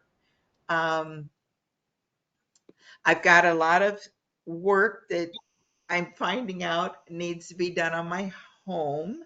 That has all come about here in the last couple of months. I had a lot of hail damage, and I guess, I don't Oh, know, maybe it hailed while I was on one of my trips. I wasn't aware that it was so bad, but I just found out today probably every window in my house has to be replaced. Oh man. oh, Oh Yeah, no. I yeah. guess they say, "Oh hail." Oh, hail. Yeah. I have not seen the estimate, but I had a guy tell me, oh yeah, he said I've got four of them in line waiting, and he said everyone is between 20 and $30,000. oh my Oh, God, Pat. Definitely get a second opinion. well, yeah, I know, I know, I know. That seems a lot. I've That's got I don't know. pillow windows in this house. That's part of the problem. So, I've just got things that are going on that I need to Yeah. take care of. Mm. 3 weeks ago, Sunday, I don't remember how I was on the call 2 weeks ago, but 3 weeks ago, Sunday, I ended up getting sick with something. And I kept taking COVID tests. They were coming back negative. And my neighbor lady said, maybe it's RSV. I never Oh, got tested. However, the symptoms the symptoms seemed like COVID to me, but as I read up on RSV, it could have been RSV too. So I basically stayed home to myself for 3 weeks. I finally saw my daughter a week ago on Monday. On Monday? Last Monday I finally saw her. So, and I finally got to see the twins and their baby brother yesterday for the first time. So, oh, life is good again, but yeah, that's what's been going on with me. glad you're better. Oh, yeah. Yeah, I'm So glad I'm better too. I at least sound like a human being again. Yeah. I had that exactly the same thing, and was supposed to be traveling, and but they couldn't find it. It took about 3 or 4 weeks, and they said, "Oh, it's probably RSV," because I was sure I had COVID, and Yeah, eventually it cleared up. But I decided not to take a trip. I mean, that was, I can't remember when, the early part of the year, I think. But it's funny you talk about trips not happening. I was supposed to be in Boston um, Right. yesterday and today, oh, and the airlines really messed me up. The Not the airlines, American really messed me up twice. uh-oh. And when I left I got up at 4 a.m. on Sunday morning to catch the flight. Um, and I got in the car and set off, and I noticed it was still dark, and I noticed just as I pulled onto the highway, the engine light was on. But that often happens in my car. It's an emission evaporative thing. I ignore it at this point because the mechanics told me, oh, you don't have to worry. And as I turned onto the freeway here, I barely missed two deer. I mean, it was Oh, dark. There were two deer in the road, and I thought, that's two. Now, what's three gonna be, right? Because it always goes, what's three gonna be? Three turned out to be my getting to the gate just after they'd shut it, because the agent at the front who'd given me my boarding pass never told him I was coming through. Oh uh, And there no. was a longer line at TSA than there should have been. I mean, I know this airport so well. uh, And then they wanted to reschedule me either with an 8 hour layover in Phoenix, which I said no way, Oh or my. I could wait a couple of hours and fly through Dallas, but I would be standby in Dallas. And I hate no. doing that because what if I don't? So I bagged the trip. And I said, okay, I'm not going. And so that meant also not seeing three of our advisory board members. I was going to see, first of all, I'd already bagged my plans to go to Vermont because that was, I couldn't do that from when the trip got canceled on Friday. And then I had to bag seeing 3 of my advisory board members. And then today I joined the meetings virtually, but it was a joke. I mean, the meeting, the way they set up these meetings were a joke. I mean, it was a bad experience. And the last meeting was just an awful experience. I wouldn't be surprised if they throw me off because I was so upset with them and I've been with them for years. But, you know, people can't stick their fingers in your eye and then expect to get away with it and then blame you for getting upset. Right. And this happens all the time. They stick their fingers in your eye and then they don't like it when you respond. Well, don't stick your finger in my eye, and which is exactly what they did. I had this happen to me 3 times recently with the AUA, with the American Urology Association. Same thing in another situation. You know, you can't do this and expect there to be no consequences because these people don't think first. I Right. mean, you don't invite somebody into a meeting where you know before the meeting starts that you've got a confrontation, a situation of confrontation. Just don't invite them. They should have said to me, don't come into this meeting. It won't be good. Fine. No. And then, you know, I wouldn't put somebody in that position. Right. The one thing that's just my soapbox and to get off my chest. And thank you for listening. But I do want to say one other thing. We lost 2 guys last weekend. Oh. One on Saturday and one 12:40 a.m. on Monday morning. Wow. Um, I don't think you knew either of them here, but you knew of one of them. And one of them was a really, really difficult situation for me. It was the guy who lived when we first met him in Princeton, and he had his significant other was living in Brazil, Oh yeah. and he finished up moving here to Nogales, the border town 20 miles Do you down the want road. ice? We were Oh, I sending him remember him. um, We met to at Mayo dinner. Phoenix, and then his care at Mayo Phoenix turned out to be not so. It wasn't that it was not so good. It was the doctor wasn't very creative and wanted to shuffle him into a trial that he really wasn't fit for. And then What the we hell? got him. We finally set him up with our great doctor. He had bladder cancer. He had a lower tract urothelial cancer, which is a very tough cancer. And we sent him to the doctor in Houston that we love, who's a GU medical oncologist. But he never made sure to coordinate his local doctor with her, and he couldn't get the treatment that she wanted to give him. So, because he never set up, you know, when you have a remote doctor, you've got to make sure they'll work closely with your local doctor. Right. And this happens a lot more.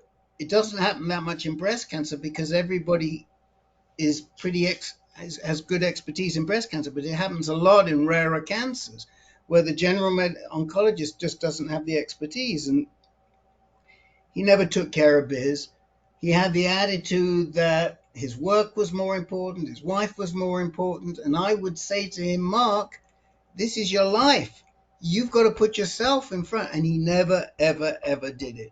Even his doctor in Houston, our friend Dr. Eleni of Stathu, she said to me, he doesn't take care of business. He doesn't do what he needs to do. Meanwhile, you know, he'd gotten married and we managed to work getting his wife into the country. So for the last 9 months or more, they've been living in the same place. But he just went downhill and he died on Saturday. But you know, Oh, I Rick, guess Rick. This is Regina. You have my condolences. I met that gentleman. We ate dinner with him. that's And right. You did. yes, And we did. and you know what? The thing I think that I'm trying to grasp, I'm doing fairly well with it, is that he got so angry with me at the end. because he felt like I wasn't supporting him. And I'd been so supportive and he couldn't count on me anymore. It wasn't the fact that we weren't supporting him and I wasn't supporting him. We all were. I even got Dr. John involved. It was that we were telling him to do things he didn't want to do. And he Right. was coming towards the end and realizing he hadn't done what we'd counseled him to do, and he hadn't taken care of business, and he was running out of days. And he got really upset with me, and I didn't talk to him for the last probably two and a half months, and he was just angry. And I don't know what you do, Wendy. I don't know what, I mean, you must have seen this so many times when people finally they take it out on the people that are trying to nurture them and to, I don't, I guess we can only say to ourselves, we did as much as we could. You can lead a Yeah. horse to water, but you can't make it drink. Right. Yes. Mm. Yes. Mm, that's too So, Yeah. bad. Beat yourself up for it, Rick. yeah, Mhm. Yeah. yeah. And he lasted well over 2 years. I looked, and frankly, that was a lot longer than his sell-by date. Could he have been here today if he would taken care of business on time? Maybe, but it's a very, very, very diagnosis. Really, really tough diagnosis. Anyway, we just do what we can do, and so even if we make their life easier, and even if we help them part of the way, and they don't think we help them all of the way, I think that's still success. And Yes. Right. It so is. that was that. And the other fella, the other fella, we also, as it so happened, sent him to the same doctor. He lived in Oklahoma. He didn't have good access to care. We sent him to the same doctor in Houston, and his wife did not like the doctor. We love her. He loved her. The wife didn't like the doctor and said, "We're not going there again." Oh And boy. he never replaced that quarterback doctor that he needed to do. And when I finally nailed him on that and said, "Look, here's who I want you to go to," and he did make an appointment to see a fabulous doctor at UCSF who specializes in neuroendocrine disease, because we knew he had a bunch of neuroendocrine disease. He was by that time too weak, but he'd promised himself he was going to go to Alaska. He was going to ride his bike to Alaska, and then he was going to ride a tricycle to Alaska, and then finally he did it. He drove up to Alaska and he went around, and that was in July. That was like Wow. Wow. 4 weeks before he died, and he did it. God bless him. Wow. Good That's for him. great. Good for him. Good for him. You know. So It's funny. Not all doctors have great personalities and are wonderful human beings, but I'd rather have a doctor who's smart and knows what they're doing. And, you know, I don't need them to be my best friend. I just need them to, you well, know, the irony is that the doctor that we sent him to, and she's on our advisory board, and if you take one look at her on our advisory board, you can probably see why the wife got upset. oh, She's this I Greek, can understand. I can understand. I know this woman, and I right? know You get it, exactly don't why you? the wife got upset. Right? But if you get, You know exactly, Regina. I know You know exactly why she exactly. got upset. It doesn't bother Because, me a bit, thank God, but right. a lot So, of women would not be happy. It's the way she dresses, put it that way. right. I mean, and this is Russ sees the same doctor. We navigated Russ to the same doctor. This Yep. doctor is full of personality. She's Oh, she's Greek. She's Greek. wonderful. She's She's warm, wonderful. and she is so smart. I mean, I heard a situation today. Guy goes down to see her. NED. They can't find disease anywhere, and he's metastatic. He's a metastatic prostate cancer patient. Cannot find anywhere. And she says to him, here's what I want you to do. I want you to stay on the drugs for another year, and I want you to get radiation because I think there are some cells in there that none of us can see, and I want you to get the radiation. No other doctor would say that. And she's not doing it. It's because she's brilliant. But she's this big, brassy, she's not big, she's small, but she's very brassy in how she dresses and this, that, and the other. And and his wife said, no, you can't see her again. Idiot So she woman. looks like Idiot a woman. hooker, but she's brilliant. Idiot. That's Idiot right. woman. Idiot woman. She looks like a hooker, but she knows what she's doing. Okay, well, I Oh can deal with that. man. You got it. You got it. Yeah. Yeah. I love What? her, but I'll tell you what, I could give her some ideas on how to dress and makeup. It's okay. Oh, Is anyway, she American? I'm just curious. she's Greek. No, she's from Greek. Greece. Greek. She's Greek. Yeah. Greece. Like the big Greek wedding. Yeah. Yes. And I That's have yes, a Judy. strong That's feeling she's single. that's right. She is. She's the big Greek wedding, but she was at MD Anderson for 14 years. She has a PhD. She's an MD.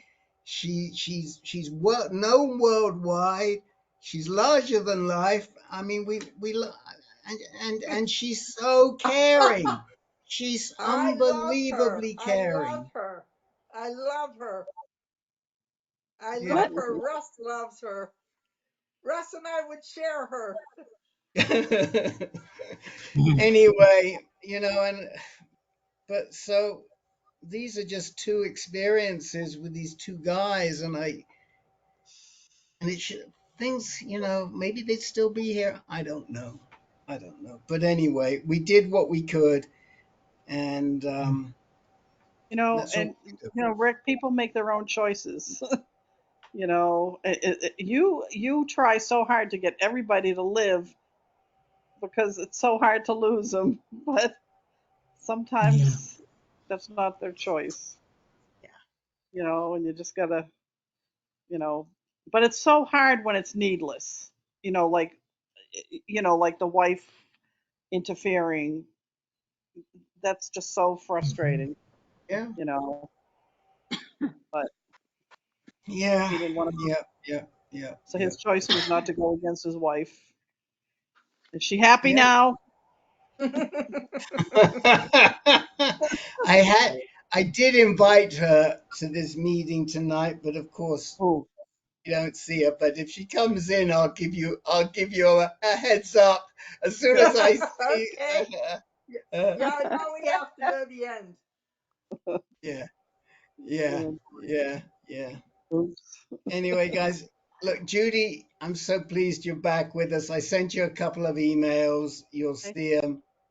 And please don't hesitate to reach out for any reason, for the care partners, to Wendy, to us at ANCAN. If you need help navigating Mike, we're here to do whatever we can. I do have a couple of good resources. My oncologist is actually for CLL oncologists. He's checking on it for me, as well as one of the kids we sponsored our youth choir about 18 years, and one of the kids in that choir is now a liver transplant specialist, and she is uh, actually with UT Southwestern, but at the VA hospital right now. And when the liver team that came in to talk to me the other day, I asked them, I said, do you know Jennifer? And they said, oh, yeah. And they knew her real well. In fact, the guy that was there texted her right then. And then she called me probably 15 or 20 minutes later, and we Oh my spoke. And gosh, great. she's going to help me understand what's going on with the liver. So I Wow. feel real fortunate with that. So Yeah, That's good. that's Okay. amazing. we actually What a we kid. actually have two of our kids here at UT Southwest. She is, and then the other one is Nicholas Haddock, who is uh, a flap specialist, renowned plastic surgeon for breast cancer all over, and he's one of our kids too. So, Wow. Wow. Cool. Hmm. You know, what goes around comes around, Judy. yeah. Sometimes. Sometimes. Even the good stuff. That's Yeah. good. Yeah. And then sometimes no good deed goes unpunished. It's true. But luckily, in this case, it's working for you. So that's great. Yeah. Yeah. How's our favorite, before we leave, how's our favorite heart lung machine Oh, perfusionist? How's our favorite perfusionist? he's great. He's really great. He's so happy. He's like a he's like a new person. This is my son we're talking about. He's just started a job. Let's see, how long now? July, August, just 2 months, I think. Not even 2 months, but it's going great. He loves it. He loves his life. He's we turn around. What's he So doing? he's a he just finished school in June to become a perfusionist, which is the person who manages the heart lung bypass when somebody's having open heart surgery or a transplant or something, when they they they have to Yeah, stop monitor. take the circulation out of the body for whatever reason. And Oh, it's unbelievable. I mean, I thought he was just running the machine. It's way, he's running the drugs and monitoring all the stuff, and I can't even. It's way beyond me. I can't even imagine. But wow. he's it's working out. He really wanted to be something in medicine, but he just couldn't find the thing he wanted, and somehow this opened up, and it's just the perfect job for him. So finally, 35, 30, however old he is, he just turned, I think, 35, and he's finally got the job of the perfect job. Good. Okay. My youngest son just got the perfect job. He's not in medicine, but he just got this last week.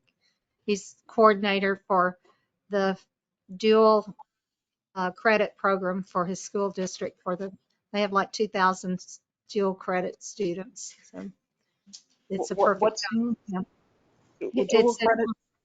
in Union County of North Carolina. Uh, but he So is has, it like a college credit kind of thing? They get college credit? yeah, the dual credit between high school and college. When Yeah, they're in great. school, they take Wow, credits. wonderful. And Right.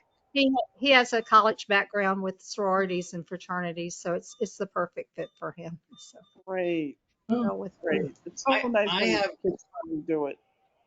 a yeah. quick question for Faye before we close. Okay, I've got to Faye, go. So, how's your cousin Linda doing? We're talking, and we haven't talked about her for ages, and I do think about her, and somebody came through from Nashville recently from the Jewish community, and I wondered if they knew her. How's she doing? I think she's hanging in there. She stays on the go. She's traveling. She doesn't like to be at home. So Yeah. yeah, she keeps in touch and checks on us. And but she's mostly traveling. So anybody calls her to go somewhere, she's gone. So Okay. thanks for asking. I Well, know she'll appreciate it. I'll tell her. yeah, please send her our love and tell her we think Yeah, about her, and that's I it. will. Just let her know. We Thank do. you. We do. Okay. Thank Thank you, you. Rick. Thanks. All right. Should we call it a day, Your Majesty? Well, maybe call it a night or a Call it day. a I don't night. I Well, don't know about you guys, but I'm going to bed. It's okay. nice to see Bye, everybody. everyone. Bye, Good everyone. night. Good Good night. We'll night. see you Good All next right. night. month. Thank Good you. night. Bye. Good night.